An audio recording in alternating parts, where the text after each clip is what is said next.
Alors ce soir, on va prendre un sujet dont l'actualité parle d'ailleurs. L'actualité nous a rendu service, ce n'était pas prévu au départ de montrer qu'il y a dès maintenant des risques sur la fourniture d'électricité. Au fur et à mesure que je me suis instruit sur le sujet, j'ai fait une chose, un contraste qui m'a frappé entre les débats politiques, par exemple autour de la présidentielle, sur la manière dont on pourrait traiter les questions d'énergie. Je rajoute du nucléaire ou j'arrête les éoliennes ou on fera de la, on fera des économies. C'est comme si on avait un clavier sur lequel on pouvait jouer. euh, et alors que, bon, plus on découvre le système, plus on s'aperçoit qu'il y a beaucoup de rigidités. Mais le débat politique aime bien les idées simples et puis les phrases je veux pas. Et donc, on est sur le registre des volontés. Et quand on regarde de près un système complexe comme celui que nous allons essayer d'étudier, on voit que les volontés auront fort à faire avec les mécanismes. Et si on ne fait pas attention, si on joue de manière un peu trop légère du clavier qu'on a devant soi, on risque vraiment de sérieux soucis dans quelques temps sur la fourniture d'électricité. Alors, pour instruire cette question, nous avons trois orateurs. Euh, Patrice Geoffron, qui est professeur au laboratoire d'économie de l'Université de Dauphine, qui introduira le sujet. Pierre Germain, qui est partenaire fondateur d'eCube, une société eCube Stratégie, pardon, une société de conseil qui aide les entreprises à formuler leur choix, notamment les entreprises du secteur de l'énergie à formuler leur démarche, quand il pourra préciser un peu plus. Et puis Didier Hollot, que les habitués connaissent ça, qui est directeur général adjoint d'Engie. Alors, on peut commencer tout de suite. Euh, Tout le monde n'est pas encore arrivé, mais il ne faut pas décourager les gens qui sont à peu près à l'heure. Par Patrice Geoffron, qui va nous faire, si j'ai bien compris, une didactique des débats actuels. Oui, je vais faire de mon mieux. Bonjour, merci Michel de l'invitation. Et tout ça va commencer par le partage de mon écran. Vous allez me confirmer que vous le voyez bien. Oui, très bien. Parfait. Donc, à nouveau, merci de l'invitation. Donc, évidemment, on est réunis autour d'une grave question et qui est plutôt montée en tension par rapport aux premières discussions qu'on avait eues il y a quelques semaines. Et le moins qu'on puisse dire, si on veut être positif, c'est que la thématique que vous avez retenue est tout à fait appropriée par les temps qui courent. Et dans la manière dont on s'est réparti un peu les sujets pour introduire le débat, finalement, j'ai la partie qui est la plus étrange parce que on se pose des questions finalement sur pénurie d'électricité qui pourrait intervenir peut-être dans les semaines à venir ou dans les années à venir. Et finalement, la mission qui m'a été confiée, d'aller regarder très loin dans les scénarios énergétiques et électriques de long terme. Il y en a plusieurs qui sont en circulation et qui sont là pour alimenter le débat public, celui d'RTE par lequel je vais commencer, celui de l'ADEME, celui de Négawatt qui est publié assez régulièrement et donc qui a été mis à jour tout récemment, qui ont tous comme horizon 2050, qui ont des périmètres qui ne sont pas totalement analogues. Certains, et c'est le cas d'RTE, et c'est bien normal, sont concentrés sur l'électricité puisque c'est la mission d'RTE, évidemment, que de transporter l'électricité et donc de regarder les perspectives plus ou moins lointaines de transformation du système et les tensions qui peuvent apparaître. L'ADEME a une approche qui est une approche, disons, plus sur les transformations sociétales et qui a des scénarios qui portent sur l'énergie et Negawatt a également une approche qui porte sur l'énergie et qui permet d'illustrer également avec un focus qui est le focus traditionnel de Negawatt, notamment les efforts de sobriété. Ce qui est intéressant, c'est qu'on voit se dessiner au travers de ces trois scénarios des transformations très profondes de nos sociétés sur des horizons qui sont relativement courts, avec probablement au cœur de tout ça, et c'est l'horizon qu'adoptera Pierre ensuite, des points de tension tout particuliers durant la décennie qui s'amorce. Et le moins qu'on puisse dire, c'est qu'on commence à l'observer parce qu'on doit, durant cette décennie, rattraper un retard qui a été accumulé, pas simplement chez nous Français, mais également en Allemagne, avec un rythme de réduction des émissions de gaz à effet de serre à peu près 3 fois plus élevé que ce qu'on a observé jusqu'alors. Donc, c'est évidemment une accélération. Et cette accélération, chez nous Français, chez nos voisins allemands et chez d'autres, sont interconnectés. Et une question va être de savoir dans quelle mesure, finalement, ce que nous nous apprêtons à faire et ce que font nos amis allemands, par exemple, pour les points d'interdépendance les plus importants, sont vraiment compatibles à l'avenir. Voilà, c'est une manière donc d'éclairer cette problématique du risque de, disons, de pénurie d'électricité. Alors, je n'ai pas énormément de slides, ils sont particulièrement denses et l'idée, c'est d'essayer de trouver l'idée simple qui est à l'intérieur de slides qui, pour la plupart, sont compliqués. Donc, je commence par RTE, puis l'ADEME, puis Négawatt et j'ai pour ça une quinzaine de minutes qui ont déjà été un peu écornées. Donc, premièrement, et c'est ce qu'on observe dans la plupart des approches, eh bien, on a des consommations d'énergie, en l'occurrence d'électricité, évidemment pour RTE, qui, selon les choix de société qui seront faits, peuvent varier assez sensiblement. Vous avez là un scénario de référence et regardez simplement les différences ici. On est grosso modo dans des ordres de grandeur de plus ou moins 15% par rapport à la référence et qui peuvent s'expliquer ici par le mot-clé est là, par des efforts de sobriété, ici par des efforts de réindustrialisation. Et vous regardez là une petite usine avec des térawattheures qui s'y accolent et vous voyez qu'entre voilà, le scénario qui est ici, celui-là et celui-ci, eh bien, on a un effort d'attractivité en termes industriels qui peut conduire à des consommations électriques qui sont bien plus soutenues.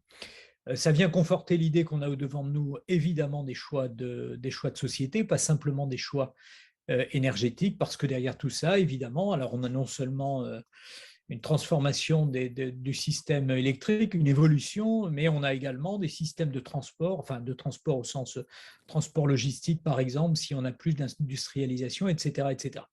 Donc ça vient enfoncer le clou par rapport à ma prise de parole initiale, qui est de dire, voilà, ce dont on parle, c'est en apparence une transformation énergétique, mais ce sont des grands choix de société, des grandes transformations. Deuxième slide, casse-tête ou quiz, et peut-être y a-t-il dans l'assistance des gens qui ont été directement associés à ces travaux, et donc j'espère ne pas les simplifier à l'extrême ou a fortiori les trahir.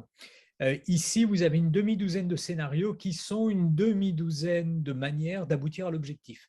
Et donc, l'objectif, c'est d'avoir des transferts d'usage vers l'électricité. Par exemple, évidemment, ce qui vient directement à l'esprit, mais ça n'est pas le seul transfert d'usage pour la mobilité électrique. Et les modélisations faites par RTE montrent que, eh bien, on a l'embarras du choix. Donc, il y a plusieurs choix. Tous ces choix ne comportent pas du nucléaire. Ici, vous avez un scénario 100% renouvelable. Et puis, vous avez d'autres scénarios dans lesquels on va avoir uniquement le nucléaire actuel qui va être prolongé plus ou moins. Et dans le scénario ici, 50% de nucléaire, eh bien, vous avez à la fois un prolongement de l'ancien du parc actuel, vous avez des EPR qui sont développés assez massivement et vous avez des SMR, vous savez, ces réacteurs de taille petite et moyenne. Et donc, ça vient conforter ce que nous disait Michel en introduction. Derrière tout ça, évidemment, il y a des choix de politique publique qui sont extrêmement importants. Et le moins qu'on puisse dire, c'est qu'on ne les voit pas émerger très, très sensiblement dans le débat public à l'heure actuelle. Et lorsqu'on regarde avec une certaine granularité dans les détails, eh bien, on trouve des scénarios dans lesquels il y a assez massivement, par exemple, de l'éolien et de l'éolien onshore sur Terre, ce qui pose évidemment des problèmes d'acceptabilité, de mobilisation du foncier, ce qui est un point sur lequel je reviendrai en conclusion. Donc, vous avez bien compris, la nature de l'exercice, ce n'est pas d'entrer dans les détails, de toute façon, ce ne serait pas compatible avec le temps qui m'a été alloué, mais de regarder un petit peu, j'allais dire, pour éclairer la question qui nous occupe, ce que sont les éléments essentiels qui structurent ces scénarios. Et donc là, c'est la même histoire, simplement, tout ça est bien plus lisible puisqu'on a le nucléaire qui est en jaune et on ne distingue plus très bien là, on ne distingue plus du tout même le nouveau nucléaire ou le nucléaire, disons, historique. Et puis, selon les scénarios, à des horizons qui peuvent varier, on a une progression massive ici. Ici, c'est le scénario qui aboutit à évincer en quelque sorte le nucléaire. Et ici, on garde une proportion nucléaire qui est celle qui est envisagée à l'heure actuelle, à savoir une convergence vers les 50%. Cet embarras du choix, il est absolument essentiel. Alors, d'une part, il peut être assez rassurant parce que, évidemment, par rapport à cet objectif de décarbonation, eh bien, le fait d'avoir plusieurs routes est un élément qui est absolument essentiel et qui doit plutôt nous tranquilliser par rapport à ce qu'on pouvait observer il y a quelques années.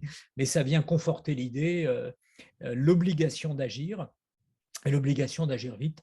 Et de fait, on a un peu tardé, notamment dans la place qui est susceptible d'être donnée à l'avenir au nucléaire. Tous ces scénarios également, et ça va nous renvoyer par exemple à l'Allemagne, ne sont pas totalement analogues en termes, disons, d'exigence de flexibilité, d'interconnexion. Si on regarde celui qui est ici et qui, donc, de mémoire, est celui qui comporte le plus de nucléaire, donc qui produit plutôt de manière stable de l'électricité, plus on va aller vers le haut, plus on sera avec des scénarios qui comporteront des renouvelables et donc des renouvelables avec une production variable, et bien plus on aura besoin de capacité d'interconnexion, c'est-à-dire de pouvoir échanger avec nos voisins, mais plus on dépendra également de nos... Et puis on dépendra également évidemment de capacité de stockage. Le concept, l'idée de batterie apparaît ici, et de flexibilisation de la demande, c'est-à-dire d'adaptation du côté de la demande qui est déjà entré plus ou moins dans les mœurs dans le monde industriel et qui a vocation à le devenir pour les particuliers. Le moins qu'on puisse dire, c'est qu'il y a là également des transformations sociétales qui sont non négligeables. Et la capacité qu'on aura à faire ça, là, on est à un horizon qui est assez court, va également dépendre bien de, j'ai déjà évoqué, de ce que vont faire certains de nos voisins. Et vous avez vu qu'en Allemagne, par rapport à l'objectif qui était celui de la précédente coalition de sortie du charbon en 2038, la nouvelle coalition a l'ambition de sortir au mieux, mais de se rapprocher autant que possible de la sortie du charbon en 2030, ce qui évidemment, et pour l'Allemagne en premier lieu, mais pour ses voisins également, va induire des contraintes supplémentaires. Voilà. Et donc, la manière de se figurer ces tensions, c'est notamment de se représenter dans cet espace. Voilà, on a bouclé. Alors, c'est un tour de force, hein, et franchement, ce sont des documents, enfin, un tour de force, non pas dont je me félicite, mais c'est une manière de me défausser un peu des approximations parce que le travail formidable qui a été fait par RTE tient en plusieurs centaines de pages et avec un gros rapport en 12 chapitres. Et évidemment, faire un digest en 6 minutes, on est à la limite de l'exercice. Alors, avec l'ADEME, ce qui est intéressant, c'est qu'on a évidemment la fonction de l'ADEME dans l'organisation du système, si je puis dire, n'est pas la même qu'RTE. Donc, les questions qui se posaient à l'ADEME ne sont pas du même ordre exactement que celles d'RTE. Et donc, l'ADEME s'est donné comme mission de définir différents types de sociétés. Ici, on a une société qui est très frugale, et donc ce qui va conduire, par exemple, à de la sobriété dans les consommations énergétiques. Mais lorsqu'on va regarder la question de la sobriété, il va falloir la décliner à différents niveaux, dans le domaine des transports, dans le domaine de l'habitat, etc. Et donc, par exemple, ce scénario très frugal est un scénario dans lequel, voilà, on a une réduction assez sensible des transports et de la mobilité, également de la consommation de viande, par exemple. Donc, on peut, voilà, le concept de frugalité est celui qui me paraît le plus adapté. Et ça se décline sur tous les éléments du scénario. Par exemple, un élément qui me paraît assez symptomatique, on a, je crois de mémoire, une stabilisation de la consommation des data centers, qui sont des gros éléments au cœur du système de télécommunications et qui ont une dynamique de consommation d'électricité qui est fortement croissante et qui est très contenue dans ce type de scénario. Et en fait, plus on va aller vers du S1 ou S4, plus on va détendre les contraintes et au contraire faire des paris dans lesquels on va miser pour, in fine, ce qui doit conduire de toute façon dans l'ensemble des scénarios à une neutralité carbone, enfin une neutralité électrique pour ce qui était d'RTE, une neutralité du système énergétique pour ce qui est de l'ADEME et de Negawatt, plus on va aller ici vers des contraintes qui seront sociétales, qui seront moindres, mais en contrepartie, la nécessité notamment d'avoir plus de capture, que ce soit une capture des émissions par la biomasse schématiquement, ou que ce soit une capture et séquestration via des mécanismes de CCS, donc via une approche industrielle. L'approche de l'ADEME paraît extrêmement intéressante aussi parce que là, de plein pied, et plus encore sans doute que ça n'est le cas pour l'exercice qui a été fait par RTE, mais encore une fois, ces deux exercices ne sont pas les mêmes. On se figure les choix de société, encore une fois, dans une économie, dans un État qui veut rester une démocratie autant que faire se peut. Ça me paraît extrêmement important de bien comprendre ce dont il ressort. Et évidemment, derrière tout ça, on a une déclinaison par rapport à ce qui nous réunit ce soir, mais plutôt une représentation en énergie qu'une représentation en électricité. Voilà, ce qui évidemment éclaire moins directement la question des éventuelles pénuries d'électricité, mais une manière de se figurer les différences entre ces scénarios, et bien c'est de regarder voilà, l'effondrement dans le scénario frugal de la consommation d'énergie finale, son allocation également par secteur. Voilà, par exemple, les efforts qui sont faits dans le résidentiel sont absolument colossaux. L'impact également sur le système de transport, si on regarde sur transport au sens de mobilité, hein, si on regarde le S1 vis-à-vis du S4, tous ont une part qui est prépondérante d'énergie renouvelable, mais il n'y a pas de scénario qui soit 100% renouvelable. Ce qui peut paraître un peu paradoxal par comparaison avec RTE, mais retenons l'idée qu'ici, on est dans des scénarios énergétiques et non pas dans des scénarios électriques. Et puis, je propose de passer assez rapidement sur ce type de détails qui sont plus que des détails. Retenons quand même qu'on voit apparaître un certain nombre de mots-clés qu'on n'a pas évoqués jusqu'à maintenant. Par exemple, la part que pourrait prendre l'hydrogène dans ces systèmes énergétiques. J'imagine qu'on y reviendra tout à l'heure dans la discussion, dans la partie échange. Enfin, négawatt. Donc, Négawatt a une tradition, c'est plus qu'une tradition, c'est fixé une mission. Alors, je ne sais plus à quelle édition on en est du scénario Négawatt, qui est un scénario 100% renouvelable. Et c'est la vision qui est développée depuis, me semble-t-il, le début des années 2010. Donc, Négawatt, de ce point de vue, a été précurseur. Et il y a toute une série d'innovations qui sont apportées dans ce scénario, notamment de coupler ce scénario de transition énergétique avec un scénario matière. J'en dirai quelques mots ensuite, en essayant de regarder l'impact sur eh bien, le sourcing en matières premières. Vous savez que dans toute cette transition, on va passer finalement aujourd'hui de problématiques et de craintes même sur les approvisionnements schématiquement en pétrole et en gaz à toute une série d'interrogations sur des matériaux, des minerais critiques. Celui qui nous vient le plus naturellement à l'esprit est peut-être le lithium, mais ça n'est pas le seul, et y compris sur j'allais dire, des vieilles matières premières qui sont celles du cycle précédent, comme le cuivre, et pour lesquelles des tensions sont en train de réapparaître. Et donc la singularité, c'est qu'on est dans un scénario dans lequel eh bien, le nucléaire la disparaît en 2045. Hein. Encore une fois, c'est un scénario qui délibérément, depuis le début, cherche à tester la capacité à aller vers des systèmes totalement renouvelables. Et vous avez là des éléments, notamment des éléments qui relèvent de l'évolution de la consommation d'énergie primaire, divisée par 3. Donc, c'est un scénario, et c'est leur marque de fabrique et leur parti pris depuis le début, qui joue très, très massivement sur la sobriété. Alors, en fait, il y a 3 mots-clés: sobriété, efficacité et renouvelable, et qui sont les 3 leviers autour desquels travaille Négawatt depuis le début, et donc avec des éclairages qui sont des éclairages là par exemple sur voilà, le volume de bois dans ce type de système. Et ce qui est intéressant, c'est d'observer voilà, dans une optique d'économie circulaire, à la fois l'évolution des volumes consommés, et parmi les volumes consommés, par exemple pour l'acier, eh bien, la partie qui est recyclée. Et donc on passe là d'un système, et ça me semble assez bien résumé leur perspective, dans lequel on consomme assez significativement moins, 20% de moins, c'est l'ordre de grandeur d'acier à cet horizon, et cet acier est recyclé à 80%. Ça n'est pas le cas nécessairement de l'ensemble des filières, mais on voit que là, dans ce type de représentation dans ce type de scénario. On effondre par exemple la consommation de béton. Et enfin, dernier point, je fais un focus là à partir de négawatts, mais il y a des analyses également de même nature qui sont conduites et par l'ADEME et par RTE.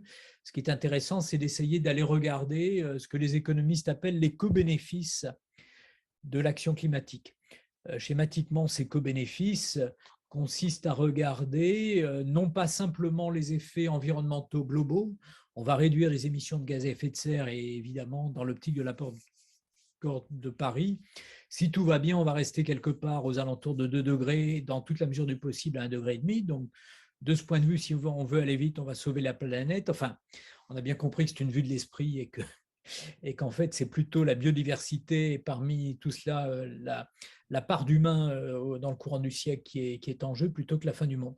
Mais il y a une deuxième dimension qui procède cette fois des faits locaux et des faits locaux qu'on peut mesurer ici et maintenant et qui sont assez intéressantes pour illustrer le débat public.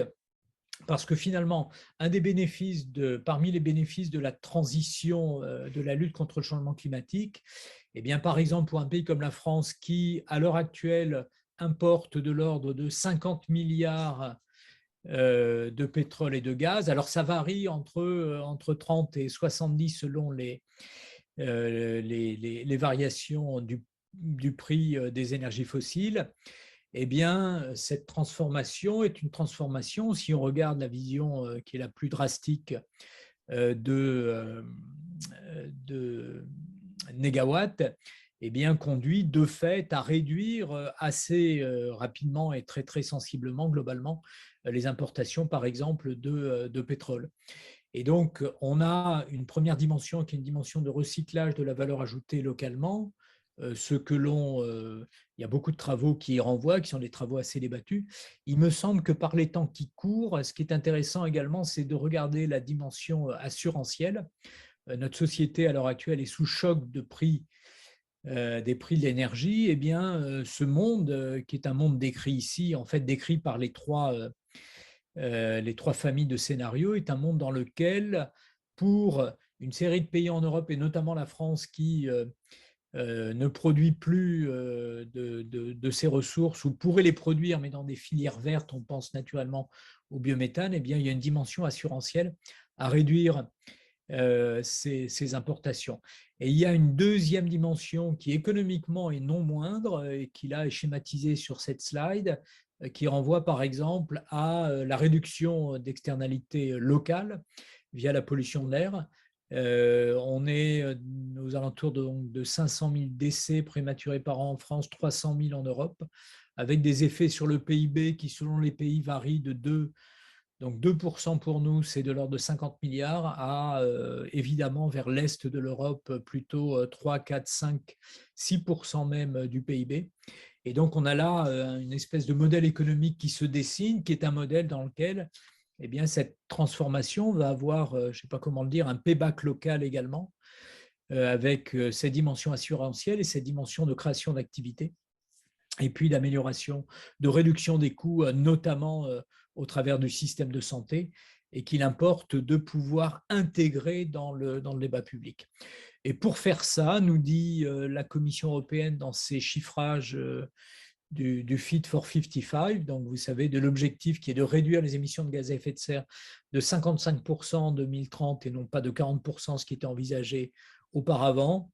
Eh bien, il s'agit d'investir chaque année, comparativement à l'investissement tel qu'il a pu être observé durant la précédente décennie, qui était aux alentours de 700 milliards. Il s'agit d'investir plutôt un peu plus de 1000 milliards avec un poids assez massif du transport et de monter à 1200 milliards au-delà de 2030. Alors évidemment, tout ça peut varier selon les scénarios et tous ces chiffres ne doivent pas nous impressionner parce qu'évidemment, on a des valeurs ajoutées qui sont très considérables, mais derrière tout ça, de fait, on a simplement quelques points de PIB européens qui, si on répartit bien la charge, doivent pouvoir être assumés. Voilà pour quelques propos introductifs, beaucoup trop longs, je m'en excuse, et en ayant hâte de poursuivre la discussion ensuite. Alors, évidemment, vous avez montré plusieurs scénarios. Il reste la question, va-t-on manquer d'électricité? Parce que on fait l'hypothèse, je vais développer les énergies renouvelables, etc. Mais on voit bien que les freins ne manquent pas. Euh, je crois que dans un des scénarios, on multiplie par 3 l'installation d'éoliennes en France. Va falloir y arriver parce que les populations vont pas forcément être très d'accord. L'éolienne offshore, c'est un magnifique projet, mais alors, on ne peut pas dire qu'on avance très vite, etc. Donc, de même, développer le nucléaire, il y a des problèmes techniques, il y a des problèmes d'acceptation. Mais autrement dit, le système, les hypothèses faites dans les différents scénarios ne sont pas toujours faciles à réaliser concrètement, j'imagine. Mais peut-être que Pierre, on pourrait en revenir, peut-être je vais passer la parole à Pierre Germain, on reviendra sur le sujet. Oui, bonjour à tous. Merci pour cette introduction. Effectivement, je vais proposer une autre perspective qui va nous ramener au temps réel progressivement, d'abord en passant par 2030. Je vais dire quelques mots d'introduction pour que tout le monde ait le contexte de ces travaux. Donc, ce dont je vais rendre compte en 5 ou 6 slides, c'est des travaux qu'on a conduits à la demande d'Engie il y a un peu plus d'1 an maintenant. C'est un travail qu'on a réalisé conjointement avec EVI, dont vous voyez le logo là, qui est l'Institut d'économie de l'énergie de l'Université de Cologne. Et l'objectif de ces travaux était d'analyser la pointe de consommation électrique sur la plaque électrique nord-ouest européenne. Donc la France, l'Allemagne, la Belgique, les Pays-Bas, le Danemark, qui ont la propriété d'être un système électrique qui fonctionne plus ou moins comme un seul système électrique grâce à la qualité et le volume des interconnexions entre les systèmes nationaux. Encore un mot d'introduction, donc cet exercice a été réalisé en parallèle des travaux de l'ENSOE. L'ENSOE, c'est l'Association européenne des transporteurs d'électricité, donc on y retrouve RTE et les autres entreprises qui conduisent l'exploitation du réseau de transport d'électricité ailleurs en Europe. Et l'ENSOE est chargé par les institutions européennes de réaliser un travail de planification à 10 ans du développement du réseau. C'est un travail que RTE fait pour la France. L'ENSOE le consolide à la maille européenne. C'est un travail qui se refait tous les 2 ans. Et nous, on est intervenu dans le travail qui a été publié en juillet 2021. Donc, c'est le plan 2020. Il est sorti avec quelques mois de retard en juillet 2021. Et la raison pour laquelle on a travaillé en parallèle avec l'ENSOE, c'est qu'à l'époque, donc c'est un travail qui est conduit de façon collaborative par l'ENSOE, mais avec un niveau de transparence pas complet sur les hypothèses qui sont retenues. Et Engie voulait se rassurer sur le fait que les hypothèses retenues par l'ENSOE, les hypothèses de demande d'électricité, les hypothèses de parc, étaient bien cohérentes et assuraient une robustesse à 2030, ou plutôt vérifier que les vertus du gaz, la valeur que le gaz apporte en termes de flexibilité n'avait pas été mésestimée et qu'on n'avait pas mis trop d'accent sur une électrification à marche forcée dans ce système électrique 2030. Donc, c'était l'hypothèse émise initialement et c'est sur cette hypothèse-là qu'on a travaillé. Et pour en venir encore à plus concret, on a regardé quelle était cette robustesse du système électrique à 2030 dans le cadre d'événements climatiques extrêmes, dans le cadre de vagues de froid extrêmes. Donc, ce qu'on appelle, et je vais commencer par cette première slide, vous voyez les températures dans 3 vagues de froid historiques. La plus récente étant celle de l'hiver 2011-2012, donc une vague de froid entre le 2 février et le 12-13 février 2012.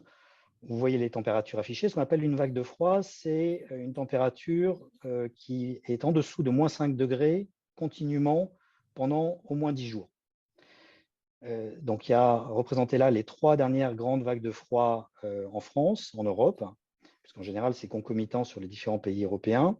Et donc, il s'agissait d'évaluer, dans ce cas précis, s'il y a une réédition d'un de ces scénarios climatiques est-ce qu'avec les hypothèses qui étaient actuellement, donc en 2020, en discussion au niveau de l'ANSOE, est-ce que le système était réellement robuste? Donc, on a refait tourner un modèle, donc un modèle d'équilibre de l'offre et de la demande à pas 30 minutes, donc le même type d'exercice que ceux conduits par RTE dans le cadre du scénario 2050 qu'a évoqué Patrice.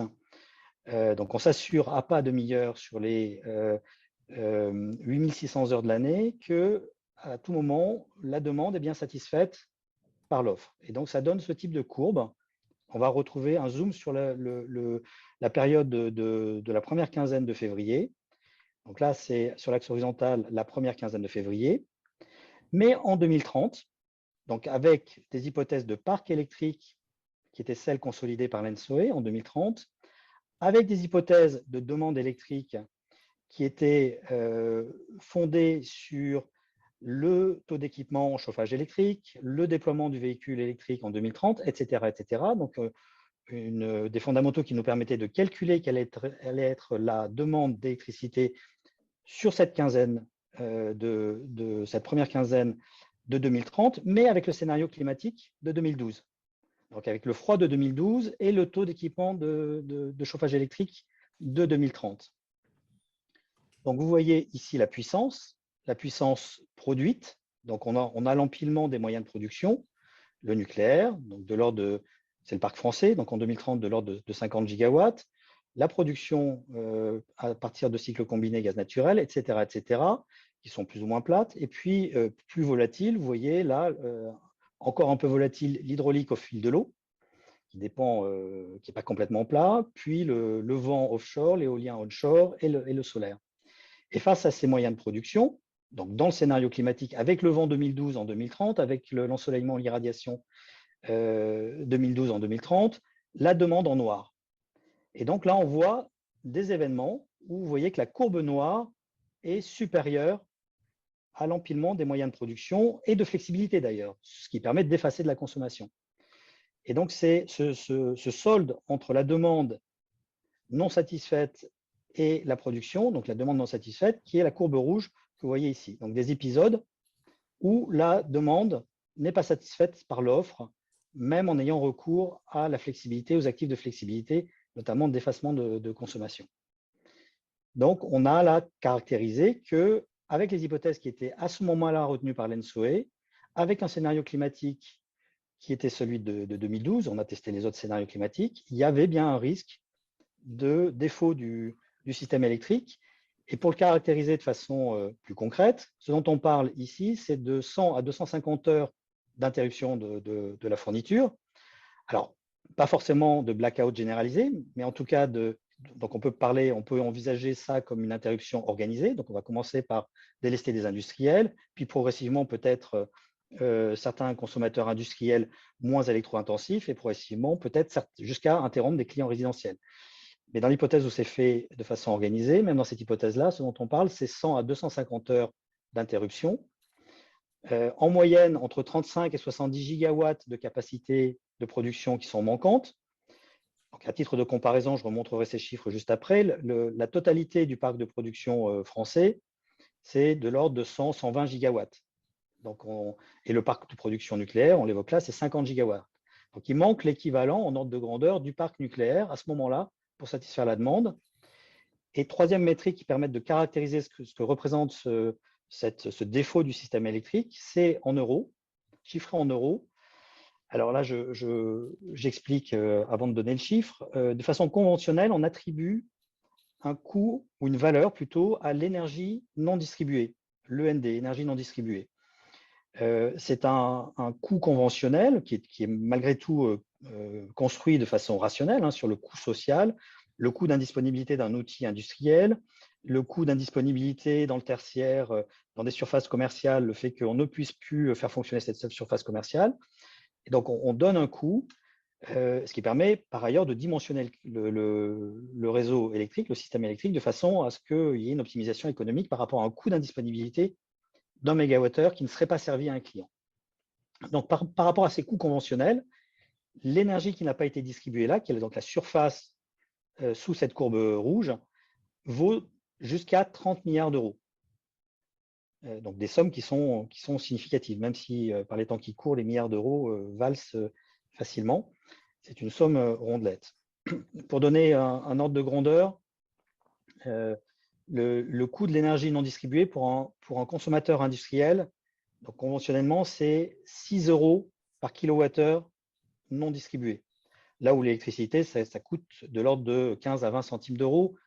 L'électricité non distribuée, 6 euros. Pour un consommateur particulier, c'est de l'ordre de 20 euros. Et pour un client, pour une surface commerciale, c'est plutôt 40 euros.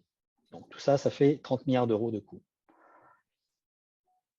Encore quelques points de repère pour les moins familiers avec un système électrique.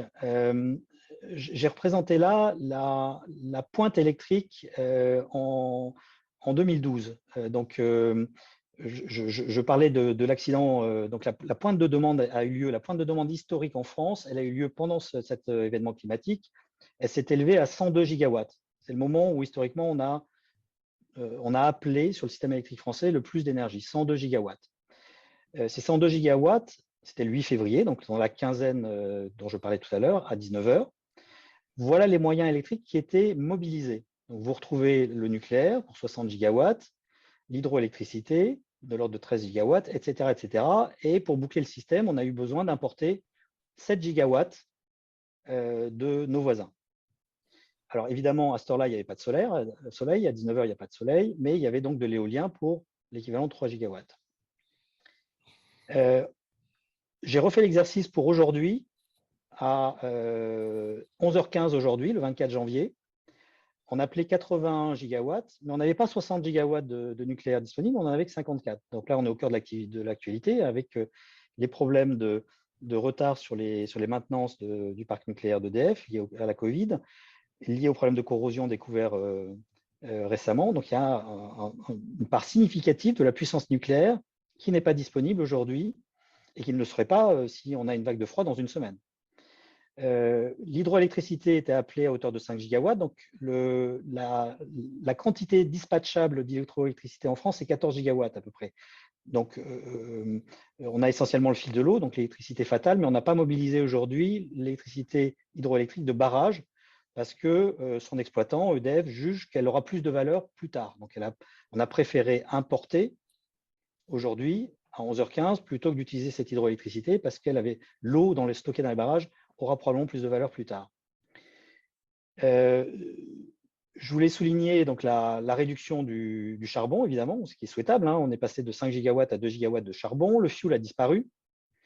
On avait aujourd'hui, c'était une belle journée, vous l'avez tous constaté, on avait 5 gigawatts de solaire disponibles pour boucler le système électrique.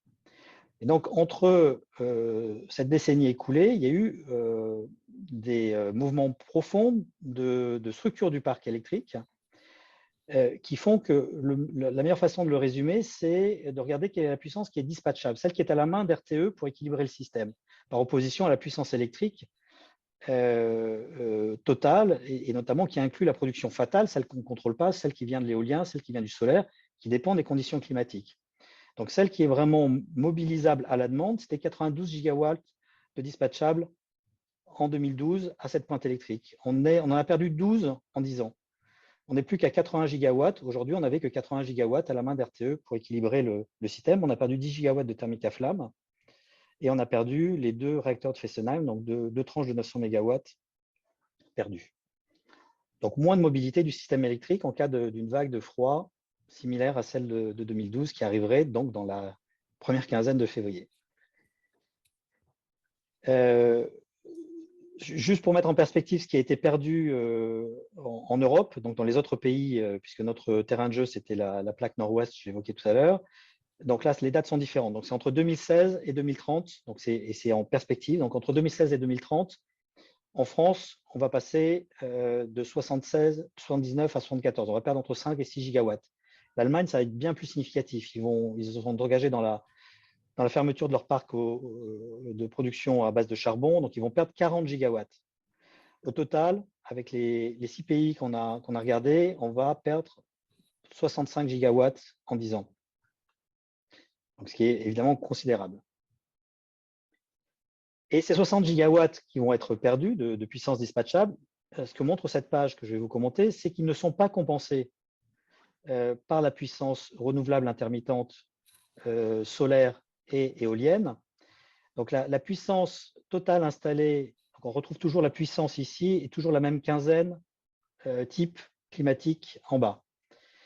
Donc on aura en 2030 de l'ordre de 320 gigawatts de puissance installée sur les 6 pays que j'évoquais, en solaire et en éolien. Et donc évidemment, cette puissance, elle n'est jamais atteinte. Ça dépend du vent, ça dépend du solaire, du soleil, de l'irradiation. Donc on a pris les conditions climatiques de 2015 et on a regardé ce qui serait disponible avec ce parc installé de 2030 dans les conditions climatiques. Et on a en moyenne de l'ordre de 59 gigawatts disponibles avec le parc, avec ce scénario climatique. 59 gigawatts à mettre en perspective des 65 gigawatts qui auront disparu dans la même période. Donc en moyenne, avec le foisonnement, ces moyens renouvelables ne compensent pas en énergie l'énergie qui aurait été produite par les actifs qui ont disparu. Et ils ne le compensent pas en temps réel, évidemment, en puissance non plus, puisque vous voyez, il y a des périodes de creux qui apparaissent où là, c'est l'illustration que je montrais précédemment du défaut de production pour alimenter la demande. Je vais juste introduire, je ne vais pas passer trop de pages après, mais je vais juste introduire les raisons pour lesquelles on arrive à ces résultats-là. Je regarde les pages, mais je ne vais pas les présenter. Il y a plusieurs écarts de perception sur ce qui allait se passer à 10 ans entre Engie et les électriciens ou certains électriciens transporteurs. Mais il se trouve que RTE notamment et l'ENSOE en général a ajusté ses hypothèses entre le moment où on a conduit cette étude en 2020 et aujourd'hui. Et donc, les écarts de perception ou de conviction étaient notamment, ils étaient de plusieurs ordres, mais ils étaient notamment autour du développement et de la performance des pompes à chaleur. Donc, dans le scénario d'électrification de 2030, de l'ENSOE, il y avait un switch du chauffage gaz vers le chauffage électrique, et notamment avec un déploiement massif de pompes à chaleur. La difficulté avec les pompes à chaleur, c'est que leur performance se dégrade quand la température devient négative. Et la façon dont cette dégradation de la performance doit être modélisée faisait l'objet d'un débat d'expertise entre les chiffres qui sont affichés par les constructeurs, les chiffres qui sont mesurés sur des bancs d'essai par des organismes neutres et la réalité de ce qu'on observe quand ces mêmes équipements sont déployés. Il y a des écarts importants de COP, donc de coefficient de performance de ces équipements. Et effectivement, avec des hypothèses plus réalistes de performance des pompes à chaleur, apparaissait une partie du problème que j'ai décrit aujourd'hui, donc de risque, de défaut et de surpuissance appelée, puisque quand les températures deviennent négatives, la performance de ces pompes à chaleur tend vers 1, c'est-à-dire qu'on tend vers le fonctionnement d'un chauffage à effet Joule. En réalité, il y a d'ailleurs des résistances qui viennent prendre le relais de la pompe à chaleur.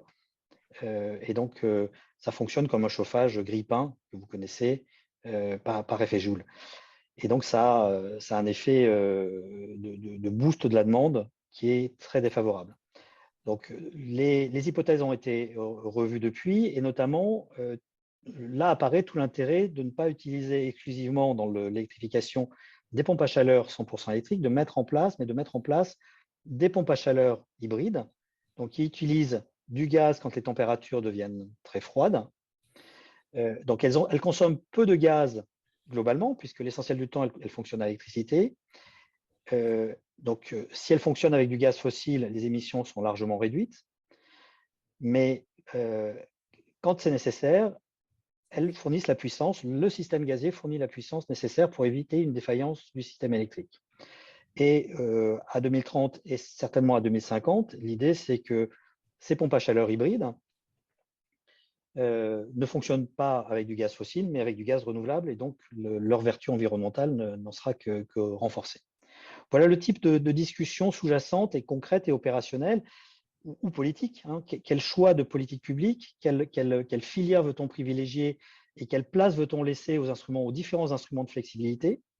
Et dans ceux-ci, les instruments de flexibilité gaziers, pompe à chaleur, mais également moyens de production d'électricité à partir de gaz, donc le gas to power. Quelle place veut-on leur laisser, sachant qu'il existe des alternatives technologiques de stockage électrochimique, de stockage hydrogène, mais dont les mérites, coûts, performances sont sur des plages différentes. Et donc, le rôle du politique va être éclairé par des constructions et des modélisations telles que celles que j'expose, va être de voir quel est le meilleur intérêt. On peut décarboner plus vite, mais en prenant plus de risques et en payant plus cher. Et donc, il faut savoir mettre le curseur au bon niveau, à notre sens, et organiser, puisque effectivement, si on prend le risque d'une interruption ou d'un défaut du système, la volonté des citoyens de participer et de collaborer à cette transition énergétique risque d'être mis à défaut. Leur adhésion à ce mouvement qui est nécessaire risque d'être mis à défaut. Voilà. En quelques mots, je pourrais revenir sur d'autres types d'analyses, sur les écarts d'hypothèses qui nous séparaient de l'ENSOE. Donc là, dans votre exposé, on risque clairement de manquer vraiment d'électricité, surtout s'il y a un épisode de grand froid. Absolument.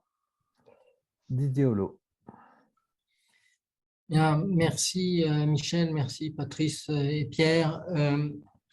Peut-être pour essayer de brosser un tableau qui fasse un peu la synthèse de ce qu'on a entendu, la leçon que nous en tirons, nous, NJ, c'est qu'on n'est pas dans une situation où on peut faire un choix de savoir si on peut se contenter de faire un effort de sobriété, un effort d'efficacité énergétique, ou un effort sur le nucléaire, ou un effort sur l'éolien et le solaire, etc. Notre sentiment, c'est que nous n'avons plus le luxe du choix et que si nous voulons éviter une situation de pénurie, que ce soit une pénurie à la pointe de froid ou que ce soit peut-être plus grave, un problème global de volume d'électricité disponible, il faut faire le maximum possible sur un peu tous les leviers. Pour reprendre l'exemple que tu utilisais, Michel, de savoir si on a le choix de choisir les touches du clavier, on est dans une situation où, un peu comme les gamins, il faut qu'on écrase un peu toutes les touches en même temps pour avoir une chance que les choses se passent bien. Je commence par la sobriété. On n'échappera pas à une analyse d'un certain nombre d'efforts de sobriété. Je vais prendre juste deux exemples. Aujourd'hui, vous savez que la consommation de nos appareils électroniques quand ils sont en veille est assez significative. Pourquoi ? Parce que ça permet aux fabricants de vous offrir le fait que votre appareil démarre instantanément quand vous appuyez sur le bouton. Peut-être qu'on peut se poser la question de savoir si les clients ne sont pas en général prêts à accepter 3 secondes de démarrage pour consommer moins quand leur appareil est en veille.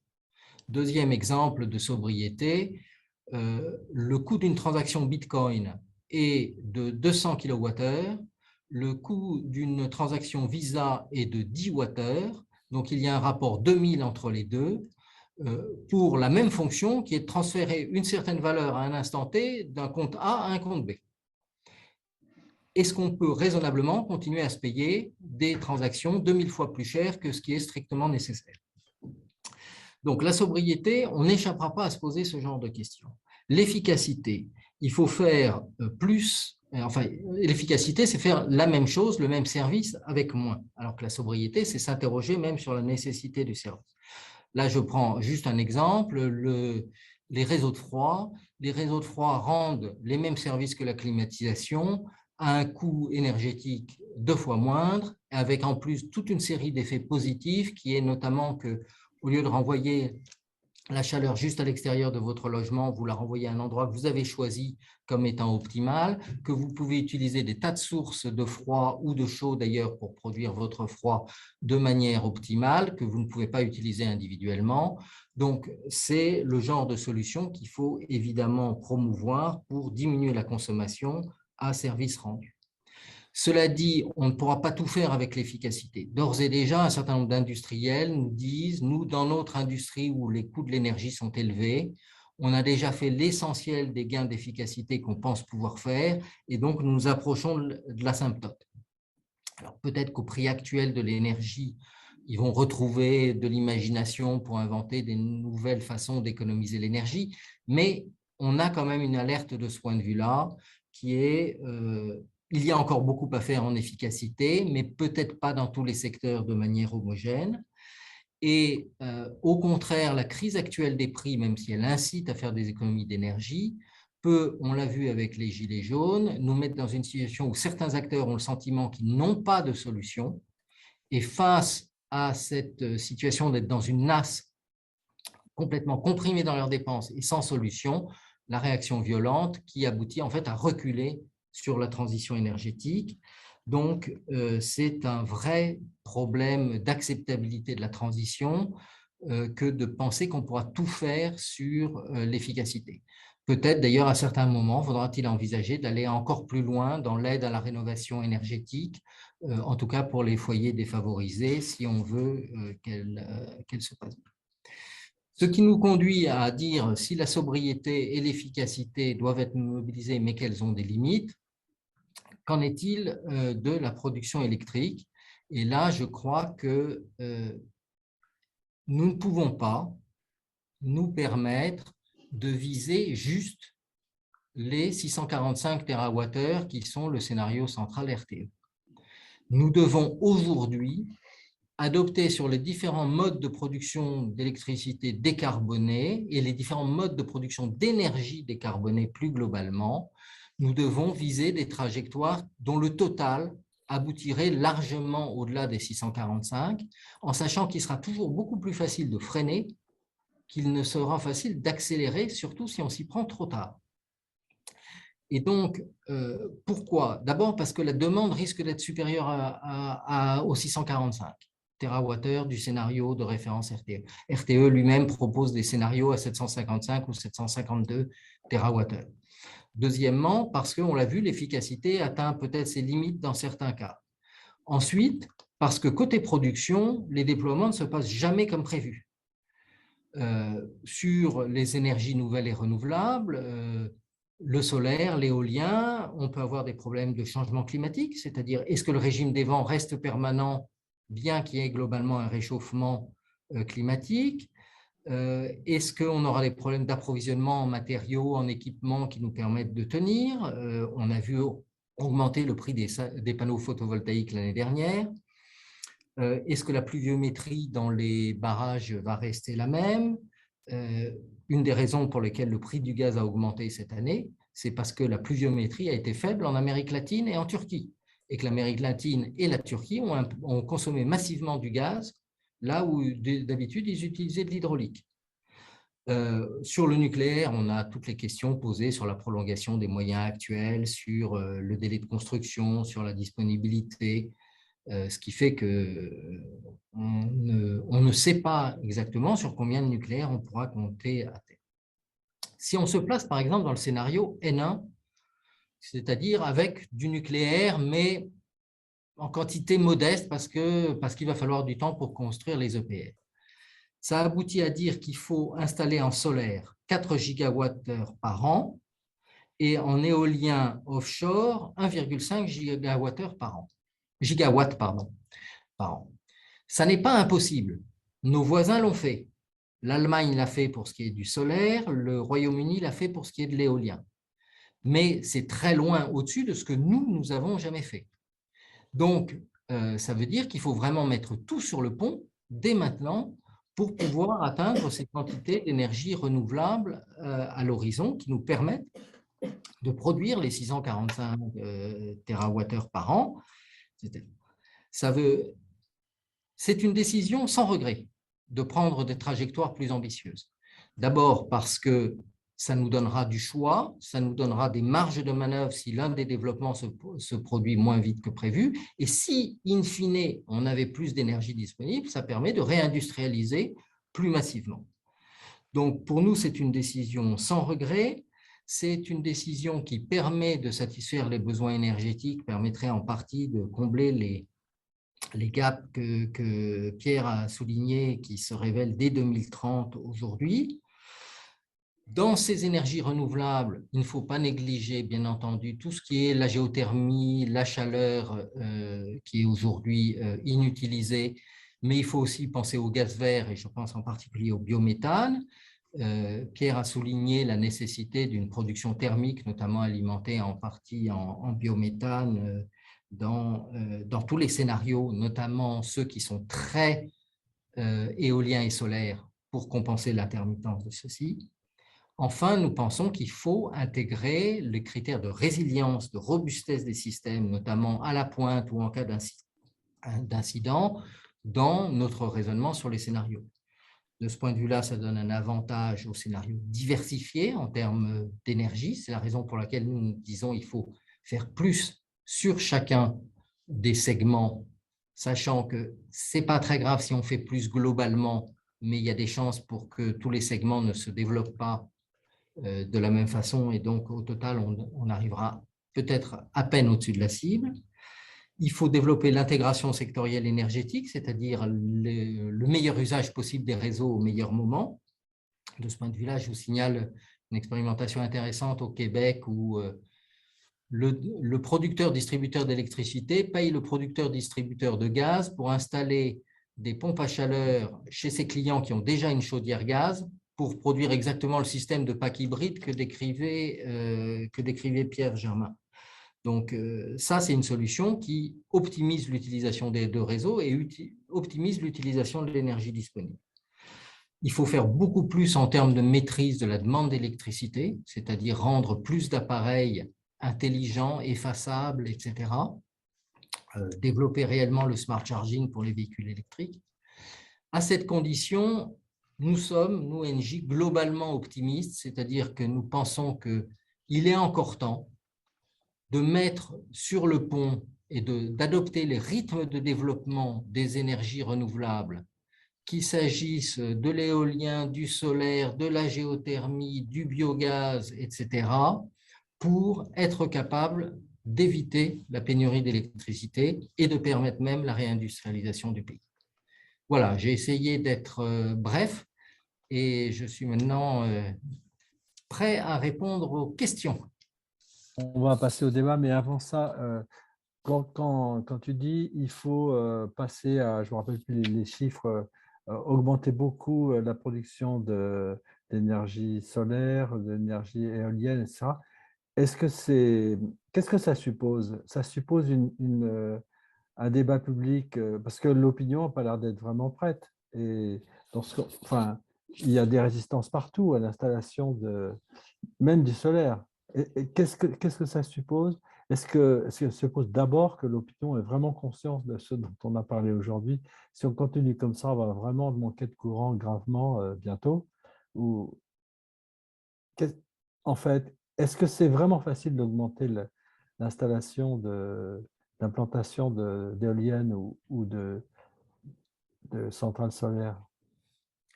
Non, ce n'est pas facile partout.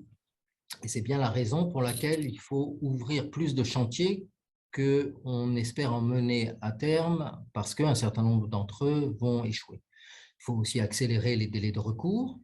On a quand même, je rappelle, en France, pris la décision de développer des parcs éoliens en 2012. Le premier va ouvrir réellement au large de Saint-Nazaire, opéré par EDF, dans les mois qui viennent, c'est-à-dire 10 ans plus tard.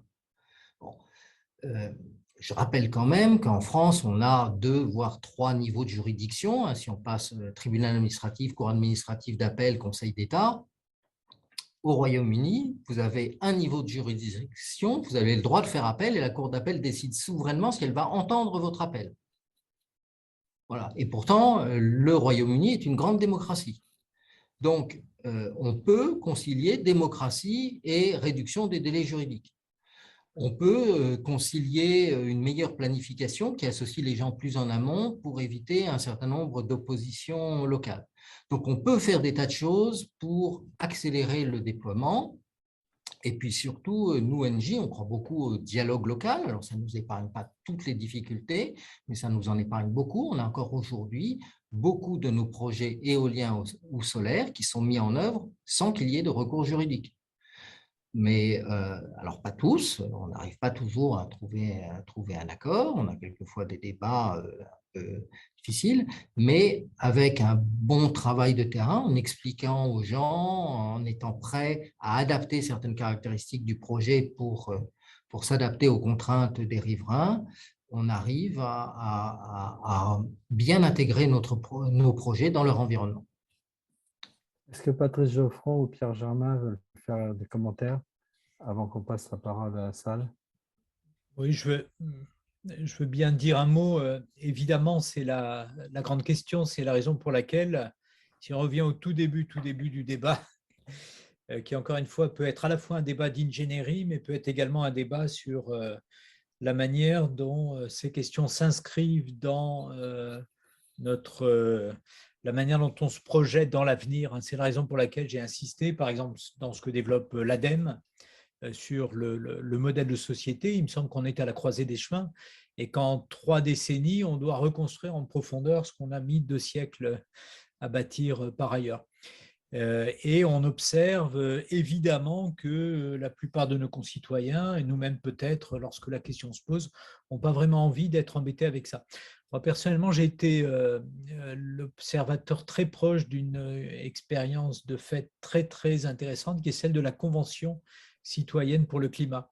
J'ai fait partie du petit groupe d'experts qui a accompagné la convention. Et cette convention, au départ, donc, elle est composée de 150 citoyennes et citoyens qui ont été tirés au sort et sur lesquels, voilà, sur les 150, statistiquement, vous en avez, je ne sais pas, une trentaine de verts. Et vous les laissez travailler pendant un peu plus d'une année avec un très, très, très gros investissement. Et à la fin, il en ressort un document de 500 pages avec à peu près 150 propositions, beaucoup très ambitieuses. Et puis, si vous regardez le préambule de ce document, il y a un grand texte d'adresse aux Français par la Convention, et qui est finalement ce que les unes et les autres ont compris au travers de cette expérience. Et ce qui est intéressant, c'est d'observer, encore une fois, à partir d'un panel qui n'est pas particulièrement vert et qui est représentatif, que chacune des mesures, à une ou deux exceptions, était votée à plus de 95% à la fin. C'est des choses qu'on ne voit pas à l'Assemblée, sauf exception. Donc, d'être impliqué dans la nature des transformations, dans leur compréhension, et puis également de veiller aux conditions d'acceptabilité, eh bien, ça crée de l'adhésion. Ça crée de l'adhésion. Voilà, mais à condition d'en faire un objet politique. Pierre Germain? Oui, peut-être une considération générale. Je pense que dans ces débats, il faut éviter d'être trop manichéen. Les choses sont compliquées, sont subtiles. Je donne une illustration sur l'exemple que j'ai commenté. C'est si en 2030, il y a une coupure de 150 heures avec les hypothèses qui étaient retenues en 2020, est-ce que c'est un problème? C'est peut-être pas un problème, c'est peut-être effectivement le monde dans lequel il faudra apprendre à vivre. C'est peut-être une solution politique qui est tout à fait soutenable. Je ne prétends pas l'inverse, en fait. Ou j'ai peut-être laissé sous-entendu que c'était inacceptable, mais peut-être pas. Peut-être que c'est le débat politique qu'on doit avoir. Un monde, si on prend comme postulat qu'il y a un impératif de décarbonation de nos économies, une des solutions possibles pour obtenir cette décarbonation, un prix à payer, c'est d'avoir un système électrique qui va tomber de temps en temps. Ce qui n'était pas envisageable dans le passé deviendra peut-être la normalité demain. Ou alors, si on ne veut pas qu'il tombe, et si on ne veut pas non plus d'autres solutions de flexibilité gazière, parce que politiquement, ce n'est pas possible, il va falloir construire des batteries. Et pour tenir 150 heures, il faut beaucoup de batteries, et des batteries qui serviront une fois tous les 20 ans, puisque c'est à peu près la probabilité de l'événement climatique dont je parlais tout à l'heure. Donc des batteries qui vont servir pendant 100 heures une fois tous les 20 ans, ce qui va coûter une somme astronomique. Donc je caricature, c'est les deux extrêmes du débat politique qu'il faut avoir. Et les deux ne sont pas a priori sur l'écart entre la demande et l'offre aux périodes de crise, là, Est-ce que vous avez réfléchi aux conséquences? Qu'est-ce que ça voudrait dire? Sur un blackout total ou un certain... Ou, Non, non. Oui, c'est probablement organisé. C'est probablement des délestages organisés qui vont toucher d'abord l'industrie, la grande industrie électro-intensive, mais au niveau dont on parle là, qui pourrait aussi affecter des quartiers, des surfaces commerciales et peut-être des résidentiels. Ça n'est pas à exclure, mais de façon organisée. C'est-à-dire qu'on ne va pas pénaliser pendant 150 heures le même quartier, mais on va faire tourner. Ce qu'on voit dans des pays en développement. C'est plus ou moins organisé. Mhm. Il y a un participant qui dit accepter un blackout, on ne va quand même pas vivre dans un pays sous-développé. Ben, voilà. Est-ce qu'on doit appeler L'idée, ça le progrès ou est-ce qu'on doit appeler ça une régression? Oui, Oui. non, mais Didier, si c'est un événement qui se produit tous les 20 ans, oui. qui se traduit par, je ne sais pas, 5 fois 2 heures de coupure pour tous les citoyens français, sauf ceux qui ont la chance d'habiter à côté d'un hôpital, ce n'est pas forcément gravissime. Ça peut être, comme le disait Pierre, peut-être que le choix collectif des Français sera d'accepter ce risque-là. Mais c'est vrai que ça mérite un débat. Donc voilà, je passe le relais à Christophe Day qui fait la synthèse d'un certain nombre de commentaires. Alors, j'ai déjà peut-être une question de Thierry Trouvé. RTE mentionne le besoin d'hydrogène dans son étude. Apparemment, donc il pense que vous n'avez pas parlé suffisamment d'hydrogène. Écoutez, la réponse est clairement oui. Il y a des développements, et je trouve que c'est un sujet sur lequel j'ai pas mal travaillé par ailleurs. Il y a des développements d'RTE sur les différents types d'usages, pas simplement d'ailleurs pour l'équilibrage du système électrique, mais pour l'industrie lourde. C'est un des enjeux, évidemment, dans la chimie, pétrochimie ou dans la mobilité lourde. Donc, la question est, est-ce qu'RTE le mentionne? La réponse est oui. Et encore une fois, en demandant toute la bienveillance, parce que j'ai quand même, alors en un peu plus de 15 minutes, mais dû résumer ce qui, tout consolidé, doit faire 1500 pages avec les trois familles de scénarios. Et quant à moi, quand j'ai mentionné les gaz verts, j'ai beaucoup parlé de biométhane, mais implicitement, dans les gaz verts, il y a effectivement de l'hydrogène renouvelable, bien sûr. Alors, il y a une question très concrète, très précise sur l'hiver 2021-2022. Là, aujourd'hui, est-ce que la France a dû importer de l'électricité issue de centrales au charbon étrangères? On imagine l'Allemagne. Et si oui, combien? Alors, je me suis livré, parce que j'ai vu la question du coin de l'œil, je n'ai pas la réponse. En revanche, je peux vous dire en temps réel que la France exporte une électricité qui est chargée à 97 grammes de CO2 et l'exporte notamment vers l'Allemagne. Mais l'Allemagne, dans le même temps, exporte par exemple vers la Pologne en temps réel. Vers la Pologne, je mettrai le lien dans le chat, une électricité qui est à 495 grammes de CO2. Alors, ça varie au fil de la journée, évidemment, mais ça donne des ordres de grandeur utiles. Alors, une question qui passe le même pas de temps, mais comment nos principaux pays concurrents, USA, Japon, Chine, abordent-ils cette problématique dont les données doivent être assez proches des nôtres? Sur la Chine, la réponse est ils se sont fixés comme objectif 2060 parce qu'ils ne pensent pas pouvoir faire avant en termes de neutralité carbone. 2, leur priorité en termes de décarbonation est d'aller plutôt vers le chauffage urbain que vers la production électrique, même s'il y a une partie de production électrique à partir du gaz et bien entendu de la production électrique à partir de nucléaire en Chine, mais ils continuent à construire des centrales à charbon. Malheureusement, c'était vrai en 2020 et je crois que ça l'est encore en 2021 en net. Donc, aujourd'hui, la Chine est dans une position un peu tendue où ils essayent de faire un gros effort de décarbonation, quitte à couper un peu les approvisionnements électriques. Donc, ils ont effacé des clients cet hiver, des clients industriels. La Chine a aussi pris une décision qui était d'interdire le minage des bitcoins en Chine. Donc, peu à peu, toutes les fermes de minage de bitcoin se sont déplacées dans d'autres pays en considérant que ça n'était pas une priorité pour la consommation électrique chinoise. Donc, voilà, la Chine essaye de gérer ce qu'elle peut. Sur le Japon, ils sont en train de miser assez fort sur le gaz pour compenser le fait qu'ils n'arrivent pas à redémarrer leur nucléaire assez vite. Sur les USA, globalement, très très fort développement des renouvelables, mais là aussi une perspective de sortie complète des fossiles et de sortie notamment du gaz qui est lointaine. Alors, autre question, par rapport au scénario de Pierre Germain, quel serait l'effet de davantage d'interconnexion entre des réseaux d'Europe du Sud, voire d'Afrique du Nord, production solaire, etc. etc. Alors, il y a deux questions. Alors, je n'ai pas la réponse à cette question-là, mais les sujets d'analyse qu'il faudrait conduire, c'est d'une part la question des différents régimes climatiques. C'est-à-dire que l'une des questions qui se pose, c'est est-ce qu'on fait foisonner la production éolienne, la production solaire en rajoutant les pays d'Europe du Sud, parce que les régimes de vent sont différents et donc on a une production plus lissée des actifs nouveaux renouvelables en y ajoutant ces deux parcs-là, et a fortiori ceux d'Afrique du Nord. La question est aussi celle de quand il y a une vague de froid, est-ce qu'elle se produit simultanément de façon similaire en Italie, en Espagne et sur la plaque qu'on a considérée? Il faudrait aller le regarder également. C'est-à-dire, est-ce que la demande d'électricité thermosensible, celle qui sert à chauffer et donc sensible aux vagues de froid, est la même? Et ça renvoie aussi à une question que j'ai pas commentée, mais il y a un héritage de système de chauffage qui est différent d'un pays à l'autre. Donc la thermosensibilité du système électrique français est très forte, puisqu'il y a beaucoup de chauffage électrique.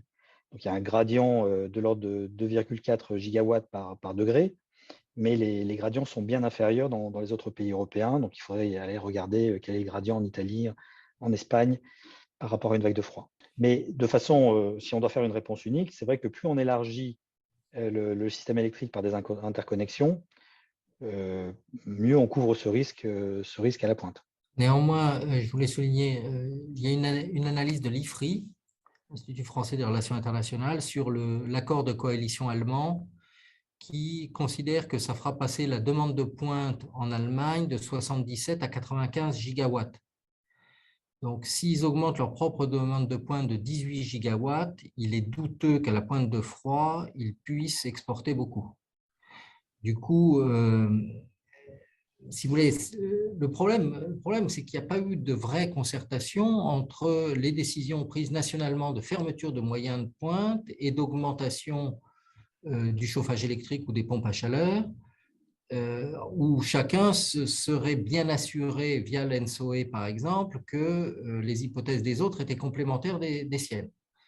En réalité, tout le monde a fait un peu les mêmes hypothèses qu'à l'extrême pointe de froid, ils compteraient sur les voisins. Je ne trouve pas sous les yeux, mais il y a une question de ce genre-là, et donc personne ne tape du poing sur la table. C'est un des principes du traité de Rome, et que chacun détermine les termes de son mix. Enfin, on le voit, s'il y a à nouveau, et sans pointer l'Allemagne, parce que finalement, les Allemands sont fondés à nous regarder à peu près dans les mêmes termes, mais entre la fermeture qui a déjà été amorcée là, début 2022 et qui va s'achever fin 2022 des derniers réacteurs nucléaires allemands, et puis, si tout va bien en Allemagne, selon l'objectif, la réduction de l'horizon pour ce qui est de la fin du charbon, on doit fermer de l'ordre de mémoire d'un tiers de la capacité allemande. La fermeture des centrales, d'années. La fermeture des centrales nucléaires fait perdre combien de puissance de production? Oh, j'ai plus les éléments, je vais les retrouver en 2 clics. Il se trouve que c'est un sujet sur lequel j'ai travaillé. Je pourrais répondre dans le chat ensuite. D'accord. Alors, je ne sais pas si les participants ont accès au chat, parce que je crois que… Si, parce que moi, j'ai répondu dans le… Oui, mais c'est parce qu'on avait laissé le chat, et là, on l'a enlevé. Non, j'ai répondu non. dans le chat Dans le QNR. du public. Ah oui, d'accord. Oui. Alors, j'ai une question qui suggère de parler d'effacement diffus et qui trouve que quand vous parlez d'effacement, c'est un peu trop binaire. Est-ce que je dois préciser la question qui est un peu longue ou est-ce que c'est clair pour vous? Alors, je ne vois pas la question, mais effectivement, on peut peut-être dire 2-3 mots de l'effacement. Donc, l'effacement, pour les moins spécialistes dans l'audience, c'est la capacité à supprimer une demande de puissance et on la considère de façon différente selon le type de client concerné. Donc, on distingue les effacements industriels où un industriel qui consomme beaucoup d'électricité, un électro-intensif, un industriel de la chimie du chlore, un métallurgiste, une aciérie Arc, est prévenu la veille et on lui propose un deal qui consiste à dire si on vous paye pour l'électricité à quel prix de l'électricité que vous ne consommerez pas demain, acceptez-vous d'interrompre votre processus de production? Et donc, pour ces industriels de process, s'ils sont prévenus suffisamment à l'avance, ils ont la capacité à prendre des dispositions sur leur chaîne de production pour les mettre en arrêt et ils gagnent plus d'argent à ne pas faire tourner leur production qu'à la faire tourner. Donc, on trouve un accord économique pour l'électricité qui n'est pas consommée par ces industriels. Ça demande en général un préavis. Et puis, à l'opposé, on peut effacer également des clients particuliers qui sont des clients chauffage électrique, avec une promesse d'impact minimal sur leur confort, c'est-à-dire qu'on va interrompre leur radiateur électrique pendant une demi-heure. Leur appartement, selon l'inertie thermique de l'appartement, va perdre 1 degré. Il suffira d'enfiler un pull, l'impact du confort sera minimal et ça aura un intérêt majeur en termes de soulagement de puissance appelée sur le réseau. Donc, il y a un développement très significatif des effacements industriels aujourd'hui qui participent à l'équilibre offre-demande en temps réel et à différents horizons de temps d'ailleurs pour RTE. Et puis, il y a un potentiel de développement. Il y a déjà un développement de l'effacement diffus, mais il y a un potentiel de développement qui va s'accentuer avec le développement de pompes à chaleur notamment, donc de chauffage électrique, et avec la mise en place d'automatismes, de solutions d'automatisation qui permettent de contrôler à distance le chauffage. Donc, ils font partie de la réponse. Oui, ils font partie de la réponse. Ils seront en concurrence avec d'autres solutions de flexibilité. Donc, ça, c'est des solutions de flexibilité à la baisse de la demande, mais il y a des solutions de flexibilité à la hausse, donc tous les moyens de production qu'on peut engager rapidement, et les batteries électrochimiques dans leur version utility scale, donc des grosses batteries. On parle en ce moment, sont construits en France des stockages qui font 100 MW, des sites de stockage de 100 MW, donc qui interviennent de façon très visible sur l'équilibre du réseau. Alors, la question, telle que je la comprends, faisait référence à l'idée qu'on n'est pas obligé de passer à un blackout, et que voilà, un effacement diffus permet de ne pas être dans un pays en voie de développement, quoi. Alors, l'effacement diffus au sens où… Oui, pardon. Il faut bien distinguer le délestage, qui est effectivement de manière tournante, on va couper tout le monde pendant 2 heures, qui pose un problème de clients sensibles, dialyse à domicile, assistance respiratoire, etc. Et puis l'effacement diffus. L'effacement diffus, vous avez déjà des sociétés, nous, Engie, on le propose dans certains cas, des sociétés comme Voltalis qui proposent aux clients d'adhérer au système et en échange d'une baisse sur leurs tarifs, ils sont effaçables dans un certain nombre de conditions, notamment pour leur chauffage. Et ça, on pourrait le développer.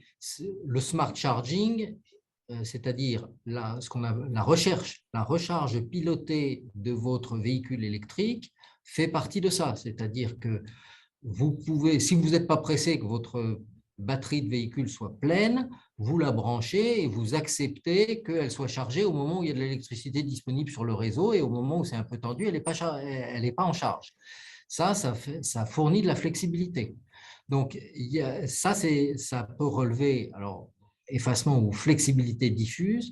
Donc, il y a des moyens de l'agréger et d'essayer de trouver une rémunération pour le client qui accepte d'être effacé en échange de ce service qu'il rend au réseau.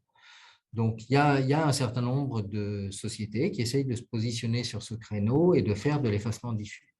Mais si ça ne se développe pas suffisamment vite, à un moment donné, le délestage reste la solution. Alors, je rajouterais peut-être de façon plus anecdotique sur la version industrielle, donc la partie délestage, mais cette fois-ci délestage rémunéré, c'est-à-dire non pas de l'effacement, mais le contrat que certains industriels peuvent avoir directement avec RTE pour être coupé de façon impromptue, qui sont des moyens de sauvegarde du système électrique, donc qui sont des moyens engagés en dernier recours par RTE.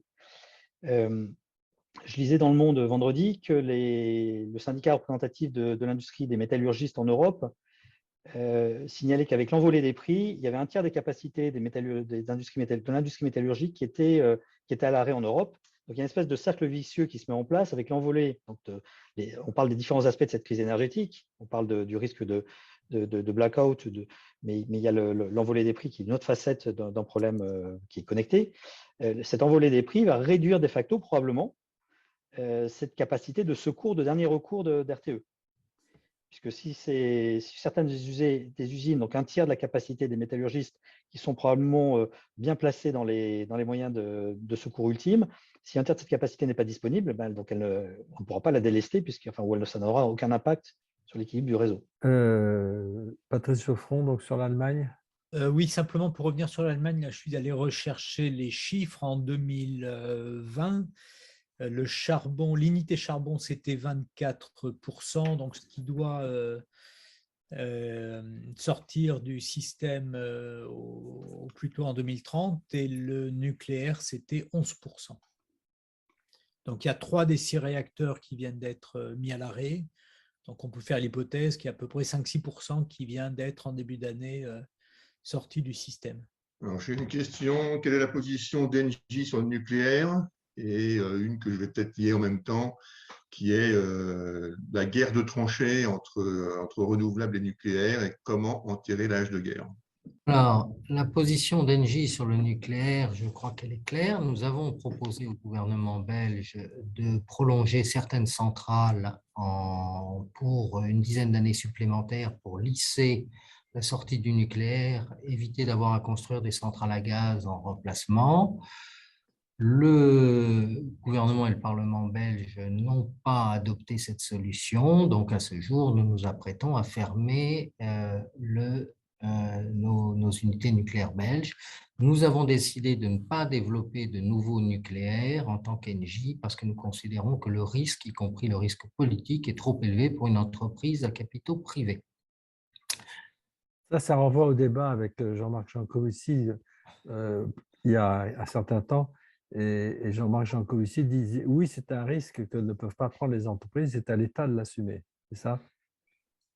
Oui, c'était une des réponses de Jean-Marc Jancovici. La deuxième partie de la question de Christophe, c'était enterrer l'âge de guerre entre le renouvelable et le nucléaire. Alors là, je vais être très clair. Pour moi, les scénarios RTE sont clairement devraient sonner l'armistice. Parce que ce qui est parfaitement clair aujourd'hui, c'est que le scénario nucléaire, je ne sais plus comment il s'appelle, 03 ou 23, celui avec 50% de nucléaire en 2050, n'est pas atteignable. Je vous rappelle que d'après ce que nous a dit Patrice, pour l'atteindre, il faut prolonger toutes les centrales à 60 ans et quelques-unes au-delà. Il faut construire 14 EPR et il faut construire des SMR. Bon, l'autorité de sûreté n'a pas encore donné son feu vert sur les 60 ans, encore moins au-delà. 14 EPR, la note du ministère fuitée par contexte montre qu'on n'y arrivera pas, et les SMR, ils n'existent que sur le papier. Donc, on est plutôt dans le scénario N1 ou N2. Dans le scénario N1 ou N2, il faut construire, comme je l'ai dit tout à l'heure, 4 gigawatts par an de solaire, 1,5 gigawatts par an d'éolien onshore, et multiplier les éoliennes, pardon, pas le nombre d'éoliennes, mais la puissance éolienne à terre par 2,6, ce qui correspond à augmenter le nombre des mâts d'éoliennes de 80%, c'est-à-dire on arrivera à une quinzaine de milliers d'éoliennes en France. Soit dit entre nous, ce n'est pas forcément choquant. J'ai fait des recherches un peu par hasard et je suis tombé sur le fait que sous Napoléon, il y avait un peu plus de 15 000 moulins à vent en France. on retrouve aujourd'hui en éolienne le même nombre d'installations qu'il y avait de moulins à vent. Et je suis sûr qu'à l'époque aussi, les possesseurs de belles demeures historiques se plaignaient d'avoir des moulins à vent à proximité parce que ça fait du bruit et qu'en plus, c'était dangereux. Parce que je vous rappelle qu'un moulin à vent, ça explose de temps en temps à cause de la poussière de grains en suspension et de l'échauffement des engrenages.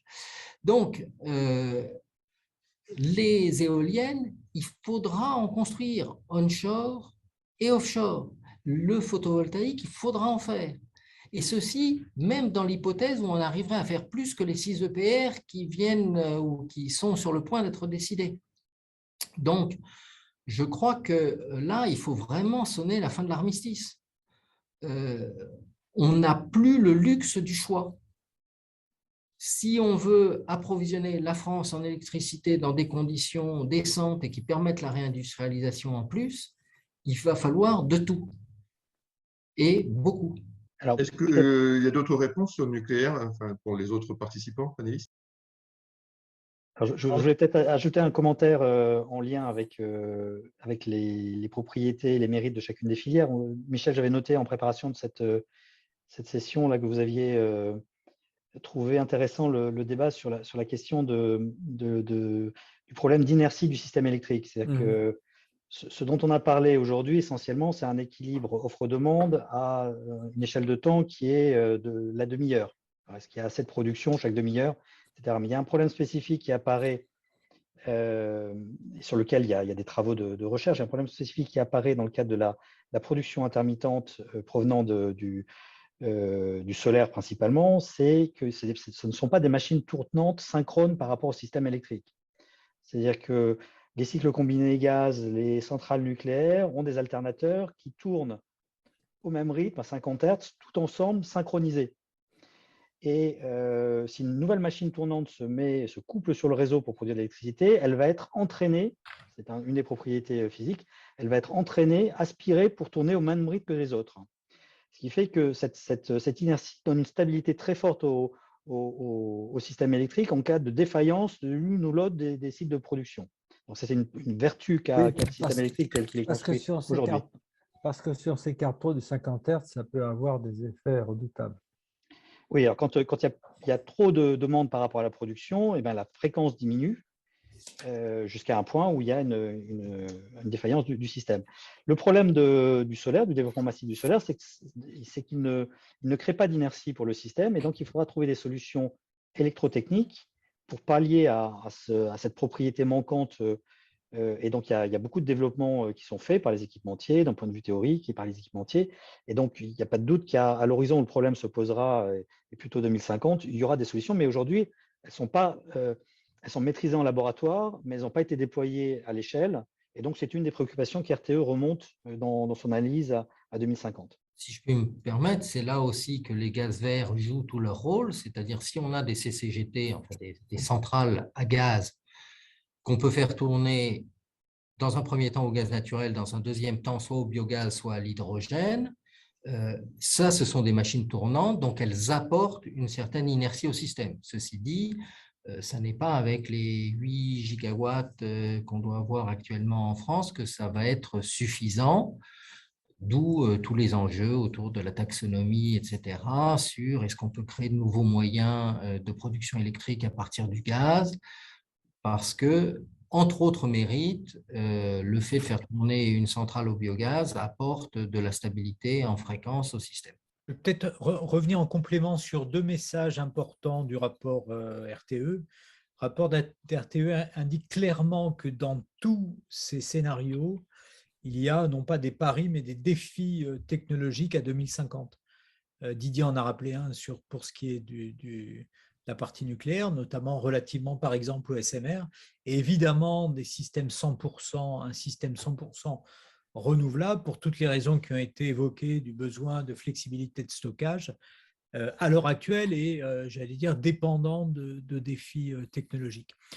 Autre remarque, c'est très clairement dit également dans le rapport RTE. Le rapport RTE à différents moments compare le rythme de développement, de déploiement des renouvelables nécessaires, et c'est ce que tu évoquais Didier, comparativement à ce qu'on a fait dans le passé, comparativement également à ce qu'ont fait des pays plus proactifs que nous, comme l'Espagne et l'Allemagne, et ça montre voilà, à la fois la hauteur du défi, et ça montre également toute la difficulté de le faire dans l'état actuel des procédures.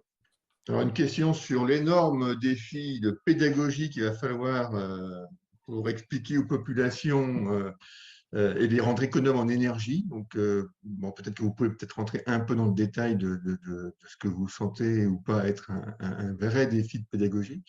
Et puis, une question que je vais relier à cette première question, qui est dans les différents scénarios de sobriété, quelles sont les hypothèses d'évolution des prix pour le consommateur particulier?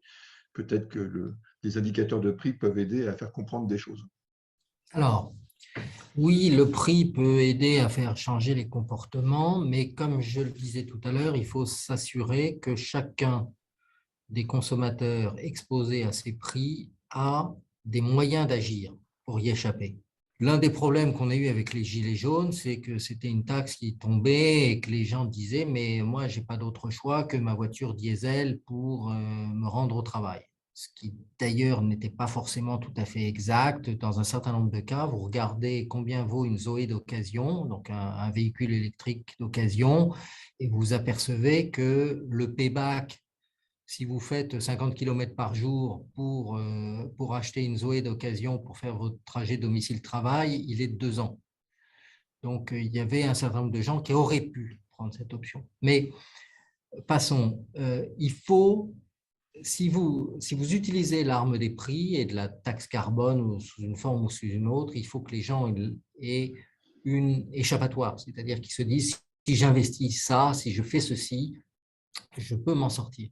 S'ils ont l'impression qu'ils sont juste matraqués et qu'ils n'ont aucune échappatoire, vous aboutissez à une révolte qui vous fait faire des pas en arrière.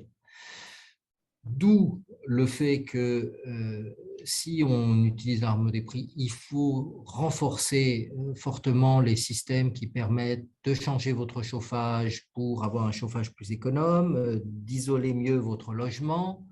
Enfin, l'isolation pose un problème. Je rappelle que d'après les études de RTE, le coût d'abattement, c'est-à-dire le coût de la tonne économisée par les efforts d'isolation supplémentaire des logements tels que prévus par la RE 2020, est de 600 € la tonne, ce qui fait quand même cher la tonne de carbone évitée aujourd'hui.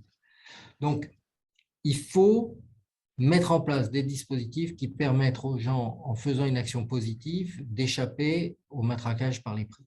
Sinon, vous avez des actions de type réglementaire. Aujourd'hui, l'Europe s'est lancée dans une action massive réglementaire pour provoquer le changement du véhicule individuel vers le véhicule électrique. Cette action est réglementaire puisqu'elle est imposée par des directives européennes de facto, mais il ne faut pas croire que ce qui est réglementaire n'a pas de coût.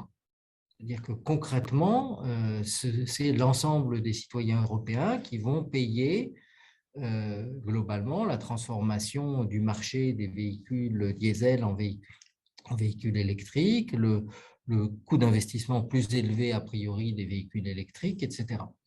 Donc, on peut inciter les gens à l'économie soit par la réglementation, soit par le prix, soit par une combinaison des deux, mais à la fin des fins, il y a toujours un coût qui doit être assumé par quelqu'un. Si je reviens sur l'exemple de la réglementation environnementale 2020 qui s'applique aux bâtiments neufs, elle va se traduire par un renchérissement des maisons neuves, ce qui veut dire qu'il y a moins de Français qui pourront se payer une maison neuve.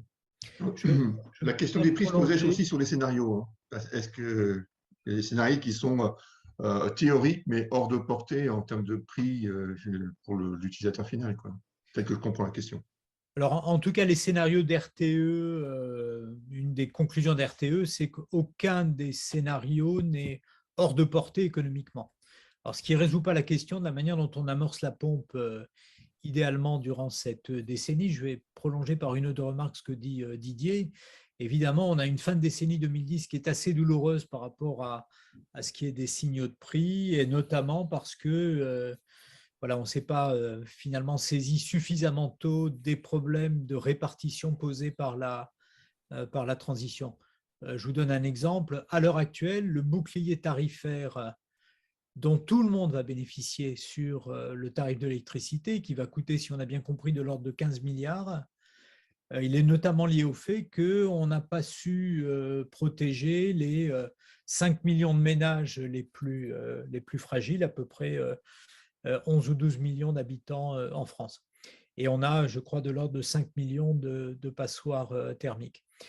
Et donc, plus on va avancer dans la rénovation de ce parc, plus on va, évidemment, si on mesure simplement le coût de la tonne de CO2 évitée, on n'a qu'une vision assez partielle des bénéfices produits par la collectivité. Moi, j'ai tendance à penser que si on met à l'abri les précaires, déjà, on réduit toute une série de problèmes de santé publique qui pèsent évidemment sur la collectivité. Ces ménages vont gagner en confort. C'est assez difficile, évidemment, à chiffrer.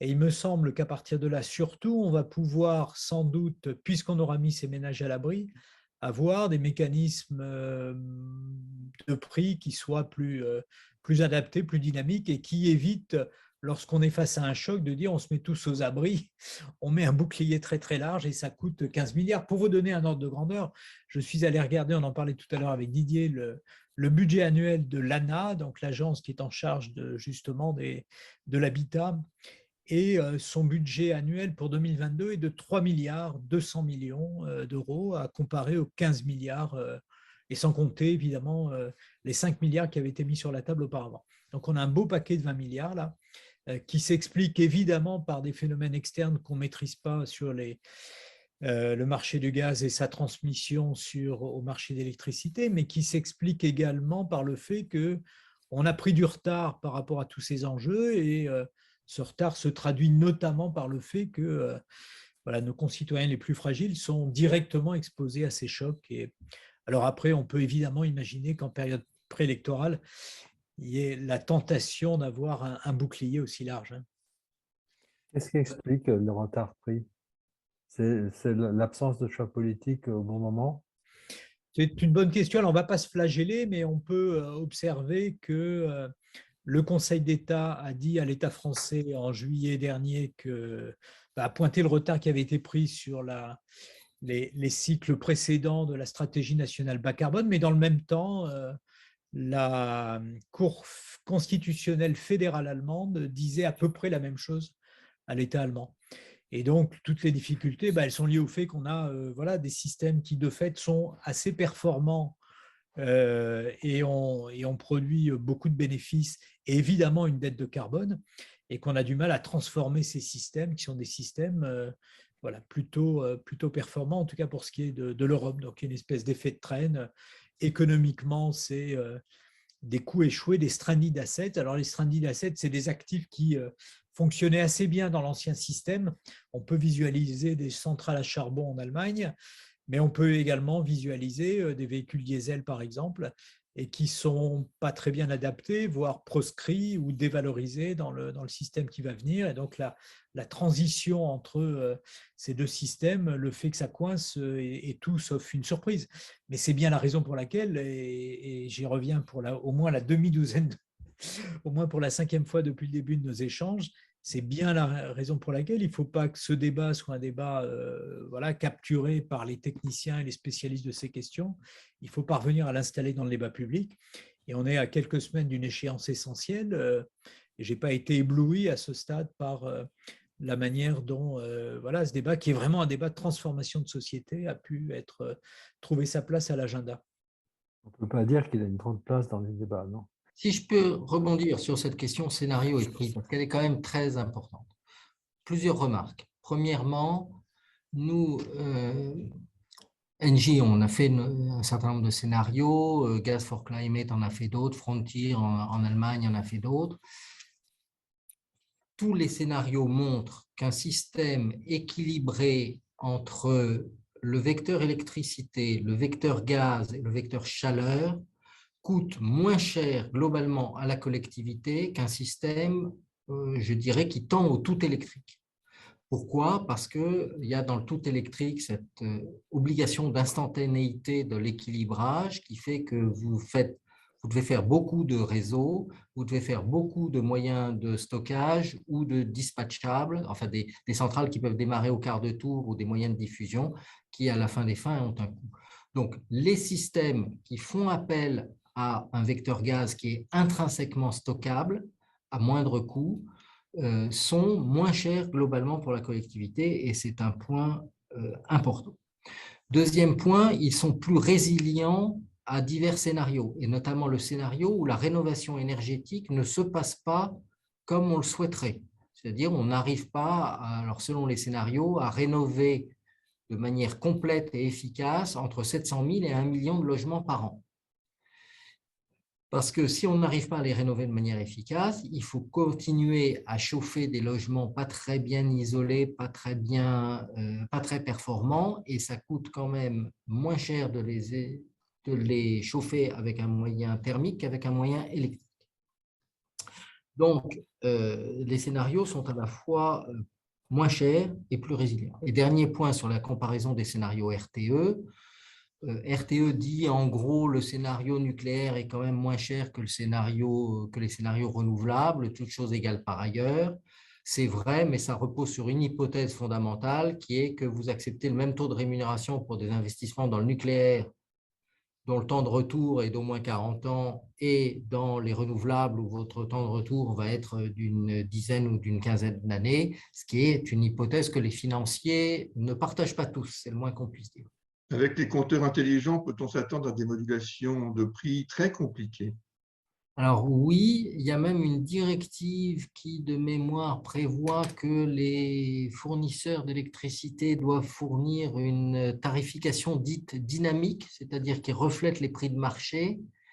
Et à vrai dire, je pense que la plupart des fournisseurs sont très embêtés avec ça parce que quand on voit l'évolution des prix là, au cours des dernières semaines ou des derniers mois, ils se disent que l'acceptabilité d'un prix dit dynamique par leurs clients risque Ça veut dire d'être quoi? faible. Ça peut varier de combien à combien? Ah ben, c'est très simple. Le prix spot de l'électricité est passé d'une moyenne où il était aux alentours de 50 € à quelque chose comme 150, 160. Donc, ça veut dire que si on est en pricing dynamique, on voit le prix. Alors, il ne triple pas parce que dans le prix de l'électricité que paye le consommateur domestique, il y a une partie de transport et de distribution qui, elle, est à peu près fixe.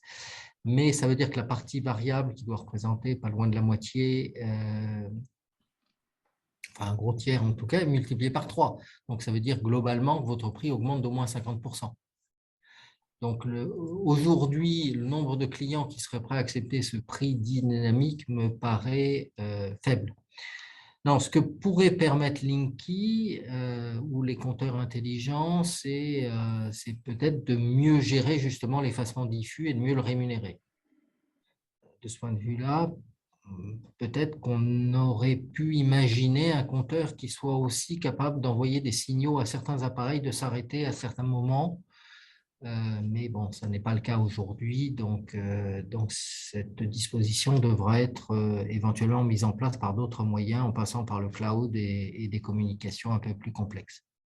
J'ai une question qui s'interroge. Pourquoi on arrive à aujourd'hui prévoir assez bien le temps qu'il va faire sur la planète, et en rappelant que c'est un énorme effort de modélisation qui a permis tous ces progrès. Et la question, c'est, on a vraiment l'impression à vous entendre qu'il y a un manque de modélisation. Enfin, en tout cas, on n'est pas au même niveau de modélisation que ce qu'on a fait sur la météo à quelques jours. Est-ce qu'il ne faudrait pas investir d'urgence dans une meilleure modélisation?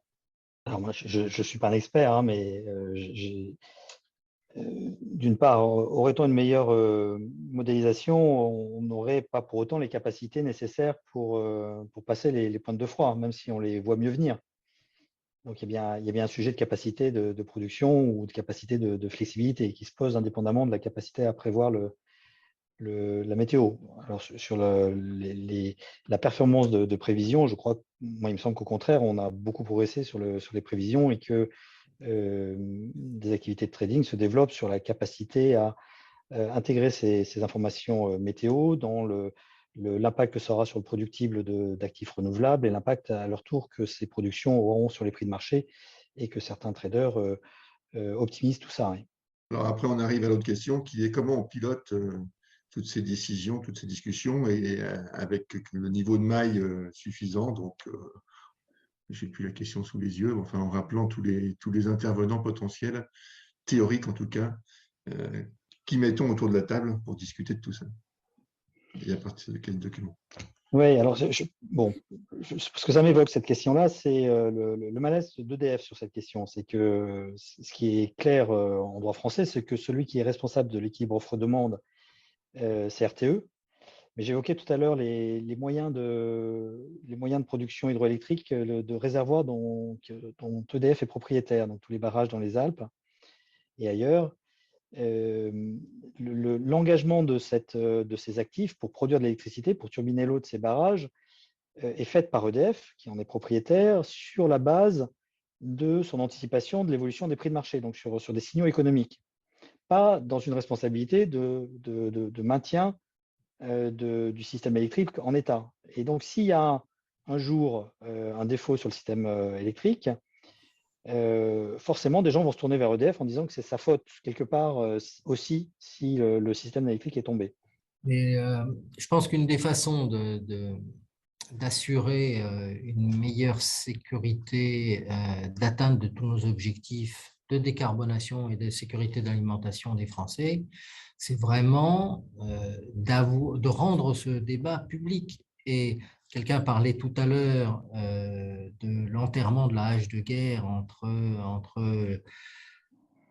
le nucléaire et les renouvelables. Je crois qu'il faut faire comprendre à nos politiques, et peut-être que la campagne électorale en serait le bon moment, qu'aujourd'hui, le problème n'est plus là.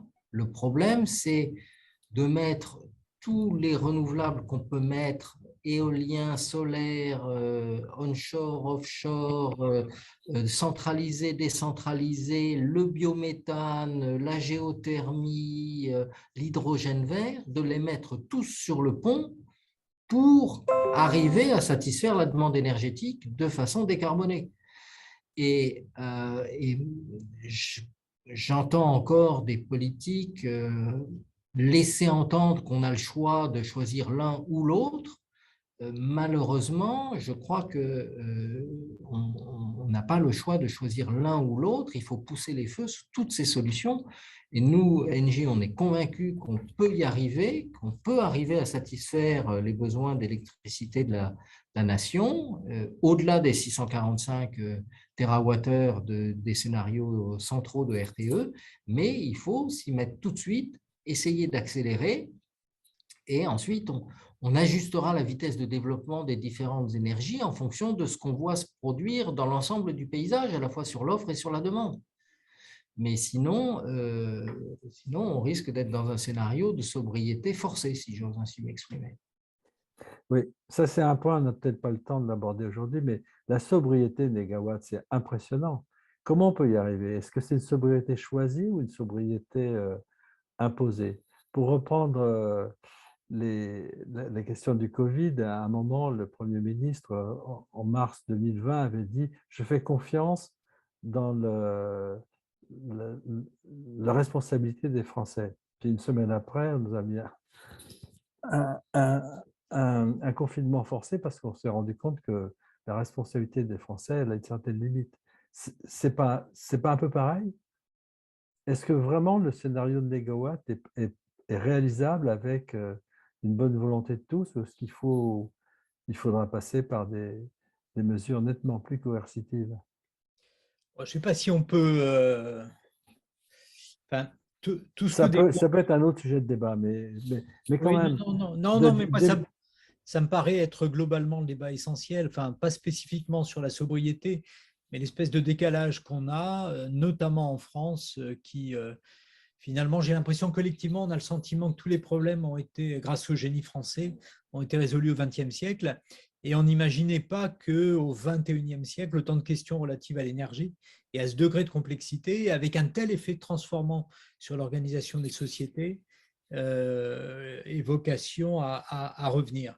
Et donc, il me semble qu'il y a à la fois une phase de déni qui est plutôt relayée de fait et entretenue par les politiques qui ont des discours qui ne me semblent pas extrêmement sophistiqués, et même indépendamment de toute sophistication, j'allais dire, le temps de parole qui de fait est dédié à ces questions, qui encore une fois, dès lors qu'elles vont déterminer non seulement le système énergétique, mais l'habitat et les transports en termes de mobilité, etc., on voit se dessiner, et l'urbanisme, on voit de fait se dessiner une nouvelle société. Donc moi, de mon point de vue, et encore une fois, il ne s'agit pas de vendre uniquement ce qui est notre cœur de métier aux uns et aux autres, et en tout cas pour les speakers, il me semble que c'est vraiment la courbe enveloppe de ce qui va peser sur toutes les politiques par ailleurs, ou pour le dire différemment, il n'y a aucune politique finalement qui va pouvoir s'exonérer de cette contrainte. Et moi, il me semble que ce qui manque, c'est moins, comment dire, ma crainte, c'est que finalement se développe sur ce sujet un discours très churchillien sur le sang et les larmes, fondé également sur le fait que dès lors qu'on a pris beaucoup de retard, il va falloir, dans une décennie qui est bien partie pour être chaotique, faire des efforts sur accélérer sur alors qu'on sortira, si on finit par en sortir, une crise sanitaire qui nous aura quand même laissé assez exsangue. Donc, je ne sens pas très bien une didactique qui serait fondée uniquement sur le sang et les larmes.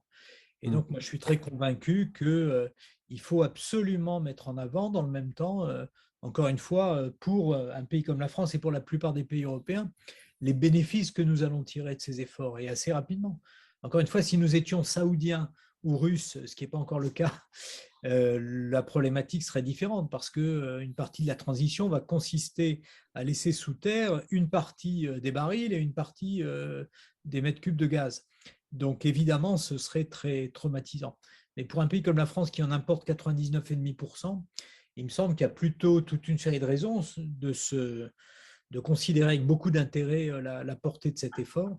Et a fortiori, encore une fois, si on prend en compte les effets environnementaux locaux, notamment sur la pollution de l'air, à nouveau, je rappelle, 50 milliards par an pour la France.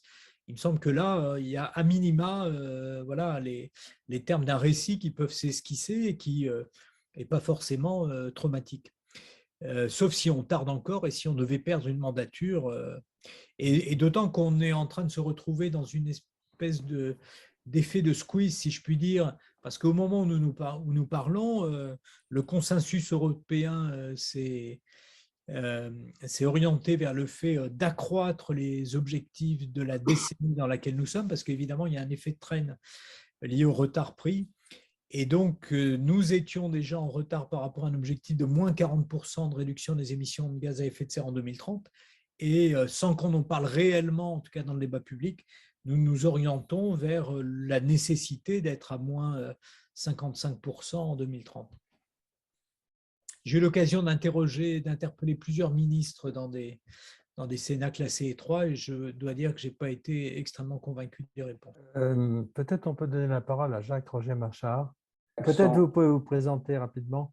Jacques, oui, je suis ancien d'EDF, Voilà. mais j'ai interrompu pendant 20 ans ma carrière chez EDF pour être dans la vie politique. J'ai été parlementaire de 80 à 93 et depuis une vingtaine d'années maintenant, j'anime un bureau d'études sur le développement durable des territoires et la transition énergétique. Et j'ai publié récemment un petit ouvrage, Progressiste pour le climat. Et je tire de la discussion de cet après-midi le sentiment très fort qu'il y a un manque de prévision à moyen et long terme au profit du court terme, dans l'Europe en particulier. Et je mets en cause la doxa européenne du marché et de la concurrence sur le kilowattheure au détriment des investissements sur le kilowatt, le mégawatt, le gigawatt, à moyen terme et des contrats de long terme de vente d'énergie. Je voudrais savoir ce que vous en pensez. J'ai entendu Didier Holleaux critiquer, enfin, ou assumer une prévision très supérieure à celle de RTE, et je partage complètement sa vision, mais je ne crois pas que la concurrence sur les kilowattheures nous mène vers la réalisation des besoins envisagés. La réponse à cette question des différents orateurs pourrait permettre conclure le débat, à moins qu'il y ait des questions importantes. Non? Oui, voilà. Je suggère aux uns et aux autres de réagir par rapport à ça, l'insuffisance de prévision à long terme et les mécanismes mis en place au niveau européen. Il n'y a effectivement aucune raison pour que le prix d'équilibre à court terme sur un marché dit energy only, c'est-à-dire où on valorise le prix du kilowattheure, soit égal au coût long terme marginal de développement qui, d'après le théorème de Ramsay-Boiteux, doit guider la tarification de l'électricité dans une planification équilibrée. Bien. Donc, effectivement, on se retrouve dans un marché cyclique où on passe son temps, normalement, à faire des phases de surinvestissement et de sous-investissement, ce qui est typique du problème d'investissement à long terme dans un marché de court terme. Alors, ça, c'est vrai en principe.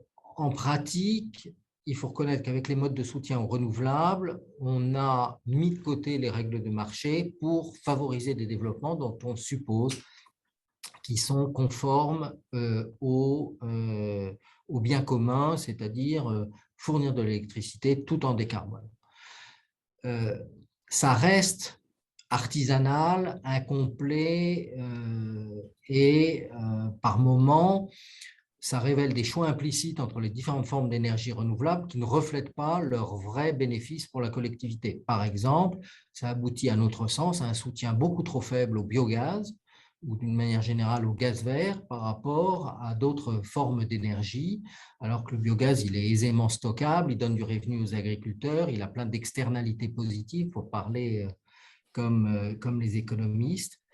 Et globalement, ça n'assure pas l'homogénéité du taux du coût d'abattement de carbone, c'est-à-dire ça n'assure pas qu'on prend au même moment, dans différents domaines, des mesures qui aboutissent à peu près au même coût pour la collectivité pour une tonne de carbone évitée. Bien, on est obligé de faire avec. Et donc, nous, notre vision, c'est de dire le marché, de toute façon, grâce au soutien aux renouvelables, il est un peu mis de côté. Et donc, il faut un soutien aux renouvelables qui soit intelligemment piloté pour atteindre nos objectifs de long terme. Et de facto, ça revient à mettre un peu le marché de côté. C'est ce qui se fait aujourd'hui avec tous les dispositifs de soutien, que ce soit l'éolien, le solaire, le biogaz, etc. Et finalement, on arrive à combiner les deux. Mais c'est vrai que rétrospectivement, si on avait su dans les années 90 que notre grand challenge maintenant, ça serait de gérer la transition énergétique, peut-être qu'on n'aurait pas ouvert le marché comme on l'a ouvert. Oui, j'ai pas grand-chose à ajouter, peut-être un tout petit élément en complément. Donc, je souscris à ce que vient de dire Didier. Il me semble qu'il y a un degré de complexité qui se surajoute finalement en Europe, ce qu'on a indiqué tout à l'heure, le fait que finalement chacun est maître chez soi de son mix depuis le traité de Rome. Et donc, dès lors qu'il y a des décisions qui sont des décisions assez peu coordonnées, il faudrait une extraordinaire efficacité et plasticité au système et aux mécanismes de marché pour qu'ils puissent optimiser un système à nouveau. Si on reprend l'exemple de l'Allemagne, qui est tout de même ce qui nous est le plus proche et ce qui est le plus spectaculaire, qui pourrait absorber les conséquences d'un cycle politique dans lequel on décide de gagner presque 10 ans dans la sortie du charbon. Et compte tenu des cycles d'investissement par ailleurs, évidemment, tout ça ne peut aboutir qu'aux tensions qui ont bien été montrées par Pierre dans son intervention, même si tout cela a été, si j'ai bien compris, en amont de la décision allemande sur le charbon. Peut-être un commentaire rapide. Je ne sais pas si, au titre de l'entreprise que je représente, je dois me prononcer sur les mérites comparés de l'économie de marché et de l'économie administrée, mais à titre personnel, effectivement, je dois reconnaître que sur un domaine où les investissements se font pour 40 ans, 60 ans, 80 ans pour le nucléaire, c'est vrai qu'on peut douter que le marché soit totalement pertinent. Néanmoins, et sans vouloir lancer une polémique, je rappelle que cette économie administrée, elle a conduit à construire aussi un parc nucléaire qui était très clairement surdimensionné par rapport aux besoins de l'époque. Donc, elle n'est pas non plus exemple de tout défaut. Merci. Le compte-rendu va venir plus tard pour mettre en ordre toute cette discussion et nous permettre d'intégrer tout ce qui a été dit aujourd'hui. Merci pour les intervenants et pour le public.